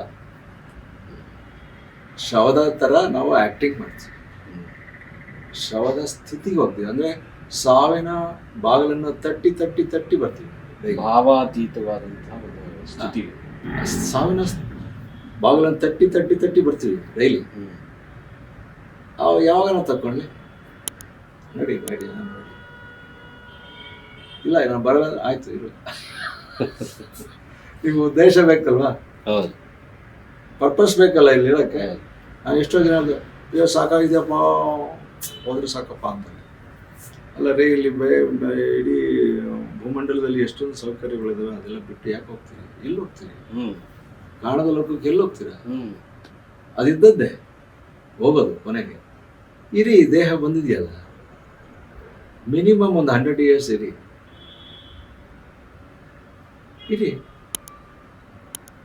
ಹೋಗ್ಬೇಕಾದ್ರೆ ನಿಧಾನಕ್ಕೆ ಹೋಗಿ, ಸಮಾಧಾನವಾಗಿ. ಈಗ ಧ್ಯಾನ ಮಾಡ್ತಾ ಮಾಡ್ತಾ ಮಾಡ್ತಾ ಹಂಗೆ ಯಾರಿಗೂ ತೊಂದರೆ ಕೊಡ್ದಂಗೆ, ಯಾವುದೇ ರೋಗಗಳಿಲ್ಲ, ಯಾರಿಗೂ ಯಾರ ಹತ್ರನೂ ಸೇವೆ ಮಾಡಿಸ್ಕೊಂಡಂಗೆ, ಕಣ್ಮುಚ್ಕೊಂಡಂಗೆ ಧ್ಯಾನದಲ್ಲಿ ಪ್ರಾಣವನ್ನು ತಿಳಿಸ್ತಾರೆ. ಅಂದರೆ ಈಗ ಹಿರಿಯರಿಗೂ ಬೇಕು ಧ್ಯಾನ, ಯಾವುದೇ ರೋಗಗಳಿಲ್ದಂಗೆ, ಯಾವುದೇ ಯಾತನೆಗಳಿಲ್ಲದಷ್ಟು, ಅಥವಾ ಕಮ್ಮಿ ಯಾತನೆಗಳಿಂದ ಆದಷ್ಟು ಆರಾಮವಾಗಿ ನಾವು ಜೀವನವನ್ನು ಸಾಗಿಸೋದಕ್ಕೆ. ಮಧ್ಯವಯಸ್ಕರಿಗಂತೂ ಇದು ಬೇಕೇ ಬೇಕು ಧ್ಯಾನ. ಇವತ್ತು ಕೆಲಸ ಮಾಡೋರಿಗೆ ಎಲ್ಲ ಒತ್ತಡಗಳನ್ನು ಮಾರೋರಿಗೆ ನೀವು ಹೇಳೋ ಪ್ರಕಾರ. ಅದೇ ರೀತಿ ಮಕ್ಕಳಿಗೆ, ಅವರಿಗೆ ಫೋಕಸ್ ಬರೋದಕ್ಕೆ, ಕಾನ್ಸಂಟ್ರೇಷನ್ಗೆ, ಎಲ್ಲದಕ್ಕೂ ಧ್ಯಾನಗಳು ಬೇಕು. ಮತ್ತು ಯೋಗ ಇದಕ್ಕೆ ಪೂರಕವಾದದ್ದು. ಅದು ನಮಗೆ ಧ್ಯಾನಕ್ಕೆ ನಮ್ಮ ಮನಸ್ಸನ್ನು ತಯಾರು ಮಾಡೋದೇ ಯೋಗ. ಸೊ ತುಂಬ ಚೆನ್ನಾಗಿ ಕಲ್ತ್ಕೊಂಡಿದ್ದೀವಿ. ಇನ್ನೊಂದು ಕ್ವಶನ್ ಕೇಳ್ತೀನಿ. ಕೆಲವರ ಗ್ರಂಥಗಳಲ್ಲಿ ನಾವು ಕಲ್ತಿರ್ತಕ್ಕಂಥದ್ದು, ಮಾನವ ಹೋಗಿ ದೈವ ಮಾನವನ ಹೀಗಾಗ್ತಾನೆ. ನಿಮಗೇನು ಐಡಿಯಾ ಇದೆ? ಮಾನವರಲ್ಲಿರುವಂತಹ ಕೆಟ್ಟ ಗುಣಗಳು ಕಮ್ಮಿ ಆಗ್ತಾ ಹೋದಾಗೆ ಅವನು ದೈವತ್ವದ ಕಡೆಗೆ ಹೋಗ್ತಾನೆ, ದೈವ ಮಾನವನಾಗ್ತಾನೆ. ಅದೇ ಈ ಧ್ಯಾನದಲ್ಲಿ ನಾವೇನು ನೀವು ಹೇಳಿದ್ರಲ್ಲ, ಅದು ಬಣ್ಣ, ರುಚಿ, ಜೀವಾತ್ಮ ನಾವೆಲ್ಲಿ ಟಚ್ ಮಾಡ್ತೀವಲ್ಲ, ಅಶುದ್ಧತೆಯಿಂದ ಶುದ್ಧತೆಗೆ ಹೋಗಿ ಬರ್ತೀವಲ್ಲ, ಆವಾಗಲೇ ನಮಗೆ ಆ ದೈವತ್ವ ಅನ್ನೋದು ಸಿಗುತ್ತೆ. ನಮ್ಮ ಮನಸ್ಸು ಪ್ಯೂರ್ ಕಾನ್ಷಿಯಸ್ ಸ್ಟೇಟಲ್ಲಿ ಹೋದಾಗ ಈ ದೈವತ್ವದ ಅನುಭವ ಆಗುತ್ತೆ. ನಾವು ಆವಾಗಲೇ ಆಗೋದು ಅಂತ ನೀವು ಹೇಳಿರೋದ್ರ ಮೇಲೆ, ಇಷ್ಟೊತ್ತು ಕೇಳಿದ ಮೇಲೆ ನನಗೆ ಆ ರೀತಿ ಅನಿಸ್ತಾ ಇತ್ತು. ದೈವ ಮಾನವ ಅಂತ ಅವರೆಲ್ಲರಿಗೂ ಕಣ್ಣಿಗೆ ಕಾಣಿಸ್ತಾರೆ, ದೇವ್ರು ನಮ್ಮಲ್ಲೇ ಇದ್ದಾರೆ, ಕಾಣಿಸ್ತಾರೆ. ನಾವು ನೋಡ್ಬೇಕು ಒಳಗಣ್ಣಿಗೆ. ನಾನು ರೋಡಲ್ಲಿ ಹೋಗ್ತೀನಿ, ಬಿಟ್ಟ ತಕ್ಷಣ ಇವಾಗ ನಮ್ಮನ್ನು ಯಾರು ದೈವ ಮಾನವ ಅಂತಾರೆ, ಅದು ಗೊತ್ತಾಗಲ್ಲ. ಸೊ ನಾವು ಒಳಗಣ್ಣಿಂದ ನಮ್ಮನ್ನು ನಾವು ನೋಡಬೇಕು. ಯಾರಾದ್ರೂ ಅದು ನಮ್ಮ ಜೊತೆ ಕೂತ್ಕೊಂಡು ಧ್ಯಾನ ಮಾಡಿದಾಗ ನಿಮ್ಮಿಂದ ಆ ದೈವಿ ಶಕ್ತಿ ಬೇರೆಯವರಿಗೆ ಹರಿತಾ ಇರ್ತದೆ. ಯೋಗಿಕ್ ಟ್ರಾನ್ಸ್ಮಿಷನ್ ಹರಿತಾ ಇರ್ತದೆ. ಶ್ರೀಕೃಷ್ಣ ಪರಮಾತ್ಮ ಅಂತ ಹೇಳ್ತೀವಿ, ಅವ್ರು ಸುತ್ತಮುತ್ತ ಕೂತ್ಕೊಂಡ್ರೆ ಸಾಕು, ಅವನಿಂದ ದೈವಿ ಶಕ್ತಿ ಹರಿತಾ ಇದೆ. ಅವ್ರ ಆನಂದ ಪರಮಾನಂದದ ಸ್ಥಿತಿಗೆ. ಅಲ್ಲ, ಈಗ ನಾವು ಕೆಲವ್ರ ಜೊತೆ ಮಾತಾಡುವಾಗ, ಫಾರ್ ಎಕ್ಸಾಂಪಲ್ ಈಗ ನಿಮ್ಮ ಜೊತೆ ಇಷ್ಟೊತ್ತು ಮಾತಾಡುವಾಗ ಏನೋ ಒಂದು ರೀತಿಯ ನಮಗೆ ಕೂಲ್ ಮತ್ತು ಕಾಮ್, ಆ ರೀತಿ ಒಂದು ಅನುಭವ ಆಗುತ್ತೆ. ತುಂಬ ಶಾಂತತೆಯ ಅನುಭವ ನಮಗಾಗುತ್ತೆ, ತುಂಬ ಧನಾತ್ಮಕವಾದಂಥ ಅನುಭವ ಆಗುತ್ತೆ. ಕೆಲವ್ರ ಜೊತೆ ಮಾತಾಡುವಾಗ ಆಗುತ್ತೆ, ಇನ್ನು ಕೆಲವ್ರ ಜೊತೆ ನಮ್ಮ ಮಾತಾಡುವಾಗ ಋಣಾತ್ಮಕವಾದಂಥ ಅನುಭವ ಆಗುತ್ತೆ. ಸೊ ಬಹುಶಃ ಈ ಧ್ಯಾನ ಮತ್ತು ಯೋಗ ಆ ಶಕ್ತಿಯನ್ನು ಮನುಷ್ಯನಿಗೆ ಕೊಡುತ್ತೆ ಅಂತ ಅನ್ಸುತ್ತೆ. ಎರಡೂ ಇದು, ಪಾಸಿಟಿವ್ ನೆಗೆಟಿವ್ ಎರಡು. ಸುತ್ತಲೂ ಕೂಡ ನಾವು ಆ ಒಂದು ಪಾಸಿಟಿವಿಟಿಯನ್ನು ಹರಡ್ತೀವಿ. ಧನಾತ್ಮಕವಾದಂಥ ತರಂಗಗಳು ಹರಡುವಂಥ ಶಕ್ತಿ ನಮಗೆ ಧ್ಯಾನದಿಂದ ಬರುತ್ತೆ. ಕೆಲವಾರು ಕ್ವಶನ್ಸ್ ಇದ್ದಾರೆ, ನಾನು ಕೂಡ ಕೇಳ್ತೀನಿ. ಈಗ ನಾವು ಹೈಯರ್ ರಾಜರು ಅಂತ ಹೇಳ್ತೀವಿ, ರಾಜ್ಯಭಾರ ಆಳ್ತಕ್ಕಂಥವ್ರು, ಅವರಿಗೆ ನಾವು ಬಾಡಿ ಗಾರ್ಡ್ಸ್ ಅಂತ ಅವರಿಂದ 7 ಜನ ಇರ್ತಾರೆ, ಫಿಸಿಕಲ್ ಪ್ರೊಟೆಕ್ಷನ್. ಈಗ ನಮ್ಮ ಧ್ಯಾನದಲ್ಲಿ ಉನ್ನತ ಹಂತಗಳು, ಅವ್ರಿಗೆ ಯಾವ ಪ್ರೊಟೆಕ್ಷನ್? ಅವರಿಗೆ ಈ ಧನಾತ್ಮಕತೆಯ ಪ್ರೊಟೆಕ್ಷನ್ನೇ ಸಿಗುತ್ತೆ ಅಂತ ಅನ್ಸುತ್ತೆ. ಸೊ ದೈವಿ ಶಕ್ತಿ ನಿಮ್ಮನ್ನು ಕಾಪಾಡುತ್ತೆ. ಹಿರಣ್ಯ ಗರ್ಭ. ಹಿರಣ್ಯ ಗರ್ಭಕ್ಕೆ ಪ್ರವೇಶ ಮಾಡಿ. ನಾವು ಧ್ಯಾನ ಹೇಳ್ಕೊಡ್ಬೇಕಾದ್ರೆ ಅಲ್ಲಿ ಒಂದು ಮನೆಗೆ ಹೋದಾಗ ಡಾಗು ಕೂಡ ಮೊದಲು ಫಸ್ಟ್ಗೆ ಬೊಗಳ್ತಾ ಇರ್ತದೆ, ಆಮೇಲೆ ಸೈಲೆಂಟ್ ಆಗ್ಬಿಡುತ್ತೆ. ಸೈಲೆಂಟ್ ಆಗಿ ನಮ್ಮ ಮುಂದೆ ಕುತ್ಕೊಂಡ್ಬಿಡುತ್ತೆ. ಅದು ಧ್ಯಾನ ಮಾಡ್ತದೆ. That also receives the yogic transmissions. ನೀವು ಹೇಳಿದಾಗ ಯೋಗಿಕ್ ಟ್ರಾನ್ಸ್ಮಿಷನ್, ಪ್ರಾಣಾಹುತಿ, ಮೆಡಿಟೇಷನ್ಸ್. ಅದನ್ನು ಅದಕ್ಕೆ ಪ್ರಿಪ್ರೇಷನ್ ಬೇಕು. ಈಗ ನಾನು ವಿತೌಟ್ ಪ್ರಿಪ್ರೇಷನ್ ನನಗೆ ನಿಮ್ಮನ್ನು ಕರ್ಕೊಂಡು ಹೋಗ್ತೀನಿ. ಹಾಗಾದ್ರೆ ನಿಮ್ಮಲ್ಲಿ ಆ ಶಕ್ತಿ ಇರುತ್ತೆ. ಈಗ ಪ್ರಮೋದ್ ಅವರೇ ಕೂತ್ಕೊಳ್ಳಿ, ಕಣ್ಣು ಮುಚ್ಕೊಂಡು ಒಂದು ಅರ್ಧ ಗಂಟೆ ಅಂತೀನಿ. ಅರ್ಧ ಗಂಟೆ ಬೇಡ, 5 ನಿಮಿಷ ಕೂತ್ಕೊಳ್ಳಿ ಅಂತೀನಿ. ಇಲ್ಲ, ನನಗೆ ಈ ಅನುಭವಗಳಾಗಿದೆ. ಮಹರ್ಷಿ ಮಹೇಶ್ ಯೋಗಿ ಅವರ ಧ್ಯಾನ ಕೇಂದ್ರದಲ್ಲಿ ನಾನು ಧ್ಯಾನ ಕಲಿತಾ ಇದ್ದೀನಿ, ಟ್ರಾನ್ಸೆಂಡೆಂಟಲ್ ಮೆಡಿಟೇಷನ್. ಅಲ್ಲಿ ಹೋಗಿ ಕೂತಾಗ ತುಂಬ ಜನ ಜೊತೆಗೆ ಧ್ಯಾನ ಮಾಡಿದಾಗ ನಮಗೆ ಪಾಸಿಟಿವಿಟಿ, ಅಥವಾ ನೀವು ನಾವೇನು ಹೇಳ್ತೀವಿ ಸಮಾಧಿ ಸ್ಥಿತಿ ಹೋಗೋದು, ಅಥವಾ ಅದನ್ನು ನಾವು ಬೇಗ ಅಲ್ಲೇ ಹೋಗ್ತೀವಿ, ಬೇಗ ಆ ಸ್ಥಿತಿಯನ್ನು ನಾವು ತಲುಪ್ತೀವಿ. ಒಬ್ಬರೇ ಮಾಡಿದಾಗ ಸ್ವಲ್ಪ ಕಮ್ಮಿ ಇರುತ್ತೆ. ನಾನು ಕೇಳಿದಾಗ ಅವ್ರು ಗುರುಗಳು ಹೇಳಿದ್ರು, ಎಲ್ಲರೂ ಜೊತೆಗೆ ಮಾಡಿದಾಗ ಆ ಧ್ಯಾನದ ಒಂದು ಶಕ್ತಿ ಜಾಸ್ತಿ ಇರುತ್ತೆ. ಪವರ್ ಆಫ್ ಮೆಡಿಟೇಷನ್, ತರಂಗಗಳು ಜಾಸ್ತಿ ಇರೋದ್ರಿಂದ ನೀವು ಈಸಿಯಾಗಿ ಅದನ್ನು ಮಾಡ್ಬೋದು ಅಂತ ಹೇಳ್ತಾರೆ. ಅದಕ್ಕೆ ಕೆಲವರು ನಮ್ಮ ಕ್ಲಾಸ್ಗಳಿಗೆಲ್ಲ ಬಂದಾಗ ಏನಾಗುತ್ತೆ, ನಾನು ಕೂಡ ಅವ್ರ ಜೊತೆಗೆ ಅಭ್ಯಾಸ ಮಾಡ್ತಾ ಇದ್ದೀನಿ. ಕೆಲವರು ಡಾಕ್ಟ್ರಿಗೂ ಬರ್ತಾರೆ, ಇಂಜಿನಿಯರ್ಸ್ ಬರ್ತಾರೆ, ಲೇಡೀಸ್ ಬರ್ತಾರೆ, ಎಲ್ಲರ ಜೊತೆಲೇ ನಾನು ಮಾಡಿಸ್ತಾ ಇದ್ದೀನಿ. ಅವರಿಂದ ಕ್ವಶನ್ಸ್ ಕೂಡ ಕೇಳ್ತೀನಿ, ಏನು ಅನುಭವ, ಏನು ಚೇಂಜಸ್ ಆಯಿತು. ಸುಮಾರು ನನ್ನ ಜೊತೆಗೆ 2.5-3 ವರ್ಷದಿಂದ ಸತತವಾಗಿ ನನ್ನ ಜೊತೆಗೆ ಪ್ರಾಕ್ಟೀಸ್ ಮಾಡಿದ್ದಾರೆ. ಅವರಿಂದ ಅನೇಕ ಬದಲಾವಣೆಗಳು. ಅದನ್ನೆಲ್ಲ ನಾನು ಆಲ್ರೆಡಿ ವಿಡಿಯೋಗಳು ಮಾಡಿದ್ದೀನಿ, ಫೋಟೋಸ್ ಮಾಡಿದ್ದೀನಿ. ನಾನು ಡೈಲಿ ಅಭ್ಯಾಸ ಮಾಡ್ತಲೇ ಇರ್ತೀನಿ. ಬೆಳಿಗ್ಗೆ ನಾವು ಪಾರ್ಕಿಗೆ ಹೋದರೆ ಪಾರ್ಕಲ್ಲೂ ಧ್ಯಾನ ಹೇಳ್ಕೊಡ್ತೀನಿ 5 ನಿಮಿಷಕ್ಕೆ. ಯಾರು ನನಗೆ ಪರಿಚಯ ಮಾಡ್ಕೊಳೋದು ತುಂಬ ಈಸಿ ಆಗುತ್ತೆ. ನಾನು ಟ್ರೈನಲ್ಲಿ ಹೋಗಲಿ, ಬಸ್ಸಲ್ಲಿ ಹೋಗಲಿ, ಎಲ್ಲರೂ ಪರಿಚಯ ಮಾಡ್ತೀನಿ. ನಾನೇ ಪರಿಚಯ ಮಾಡ್ಕೊತೀನಿ ಅಥವಾ ಅವರೇ ನಾನು ಪರಿಚಯ ಮಾಡ್ಕೊತೀನಿ. ಸೊ ಅಷ್ಟೊಂದು ಪಾಸಿಟಿವ್ ವೈಬ್ರೇಷನ್ಸ್. ಅನೇಕ ಭಾಷೆಗಳನ್ನು ಕೂಡ ಕಲಿಬೇಕು ಅಂತ ನನ್ನ ಮನಸ್ಸಲ್ಲಿ ಮತ್ತೆ ಬಂದಿದೆ. ಬರೀ ಕನ್ನಡ ಭಾಷೆ ಅಷ್ಟೇ, ಕನ್ನಡನೇ ಕಲಿಯೋಕ್ಕೆ ಎಷ್ಟೋ ವರ್ಷಗಳು ಬೇಕು. ಕನ್ನಡ ಕಸ್ತೂರಿ ಕನ್ನಡ ಅಂತ ಹೇಳ್ತೀವಿ. ಅದು ವ್ಯಾಕರಣವನ್ನು ಮತ್ತೆ ಕಲಿಬೇಕು ಅನಿಸ್ತದೆ. ನಮ್ಮ ಬೇರೆ ದೇಶದಿಂದ ಬಂದಿರತಕ್ಕಂಥವ್ರು, ಬೇರೆ ರಾಜ್ಯದಿಂದ ಬಂದಿರತಕ್ಕಂಥವ್ರು ನಮ್ಮ ರಾಜ್ಯಕ್ಕೆ ಅವ್ರು ಬಂದಿದ್ದಾರೆ. ಅವ್ರನ್ನ ಹುಡುಕಿ ಕನ್ನಡ ಹೇಳ್ಕೊಡ್ಬೇಕು ನಾವು. ಅದಕ್ಕೊಂದು ಟೀಮ್ ರೆಡಿ ಮಾಡಬೇಕು. ನಿಮ್ಮ ಯೋಗ ಕೇಂದ್ರದ ಮೂಲಕ ಇದನ್ನೆಲ್ಲ ನಾವು ಮಾಡ್ಬೋದು, ಪ್ರಯತ್ನ ಮಾಡ್ಬೋದು. ಮತ್ತೆ ಕೆಲವರು ಬೇರೆ ಬೇರೆ ಲ್ಯಾಂಗ್ವೇಜ್ನವರು ಬರ್ತಾರೆ ನಮ್ಮ ಕ್ಲಾಸಿಗೆ. ಅವಾಗ ನಾನು ಕನ್ನಡದಲ್ಲೇ ಮಾತಾಡ್ತೀನಿ. ಇದಕ್ಕೆ ನೀವು ಭಾಷಾಂತರ ಮಾಡಿ ಅಂತ ಕೇಳ್ತೀನಿ. ಅನುಕೂಲ ಆಗುತ್ತೆ. ತಮಿಳ್ ಇದೆ, ಮಲಯಾಳಂ ಇದೆ, ಹಿಂದಿ ಇದೆ. ಅದೆಲ್ಲರಿಗೂ ಬೇಗ ಕಲಿಯೋಕೆ ಅನುಕೂಲ ಆಗುತ್ತೆ. ಲೈವ್ ಆಗಿ ಹೇಳ್ಕೊಡ್ತೀನಿ. ಎಲ್ಲರೂ ಕಲಿಯೋಣ ಬನ್ನಿ ಯೋಗವನ್ನ ನೀವು ಹುಡುಕಿಕೊಂಡು ಬನ್ನಿ. ಈಗ ಯೋಗವನ್ನ ಮಾಡಿದ್ರೆ ನಿಮಗಿಲ್ಲ ಯಾವುದೇ ರೋಗ. ಬನ್ನಿ, ನನ್ನ ಕ್ಲಾಸ್ ಅಂತ ಹೇಳಲ್ಲ, ನಮ್ಮ ಕ್ಲಾಸ್. ನಾನು ಇವಾಗ ಕೆಲವರನ್ನ ತಯಾರು ಮಾಡ್ತಾ ಇದ್ದೀನಿ. In turn they also train others. So if you keep on multiplying like this, if everybody does yoga ವಿಶ್ವವ್ಯಾಪಿ ಆಗುತ್ತೆ. ಈಗಾಗಲೇ ಇದೆ, ಆದರೂ ಇನ್ನೂ ಹೆಚ್ಚಿನ ಒಂದು ಅಸ್ತ್ರಗಳನ್ನು ಯೂಸ್ ಮಾಡಿಕೊಂಡು ಯುದ್ಧ ಮಾಡೋದು ಬೇಡ. ನಮ್ಮಲ್ಲೇ ಯುದ್ಧ ಇದೆ. ಆ ಯುದ್ಧವನ್ನು ತಣ್ಣಗೆ ಮಾಡ್ಕೊಂಡು ಭಗವಂತ ಬೆಳಿಗ್ಗೆ ಎದ್ರೆ ಹಣ್ಣು ಹಂಪಲು ತರಕಾರಿಗಳನ್ನು ಊಟಕ್ಕೆ ಯಥೇಚ್ಛವಾಗಿ ಮಾರ್ಕೆಟಿಗೆ ಬರ್ತಾಯಿದೆ, ಹೂಗಳು ಬರ್ತವೆ. ಅವನು ಎಷ್ಟು ಕೆಲಸ ಮಾಡ್ತಾನೆ ಅದೆಲ್ಲ ತಯಾರಾಗಿ. ನಾವ್ಯಾಕೆ ಯುದ್ಧ ಮಾಡ್ತೀವಿ? ಯಾಕೆ ಬಾಂಬುಗಳ ವಸುದೈವ ಕುಟುಂಬ ಹೊತ್ಕೊಂಡು ಬಾಳ ಭೂಮಿ ಎಷ್ಟು ವರ್ಷ ಇರ್ತದೆ? ಇಷ್ಟು ವರ್ಷ ಆಲ್ರೆಡಿ ಯುದ್ಧಗಳನ್ನು ಮಾಡಿದ್ವಿ, ಇನ್ನೂ ಸಾಕಾಗಿಲ್ಲ. ಖಂಡಿತ sir. Thank you so much. Thanks for coming. ಒಳ್ಳೆಯದಾಗಲಿ. Thank you.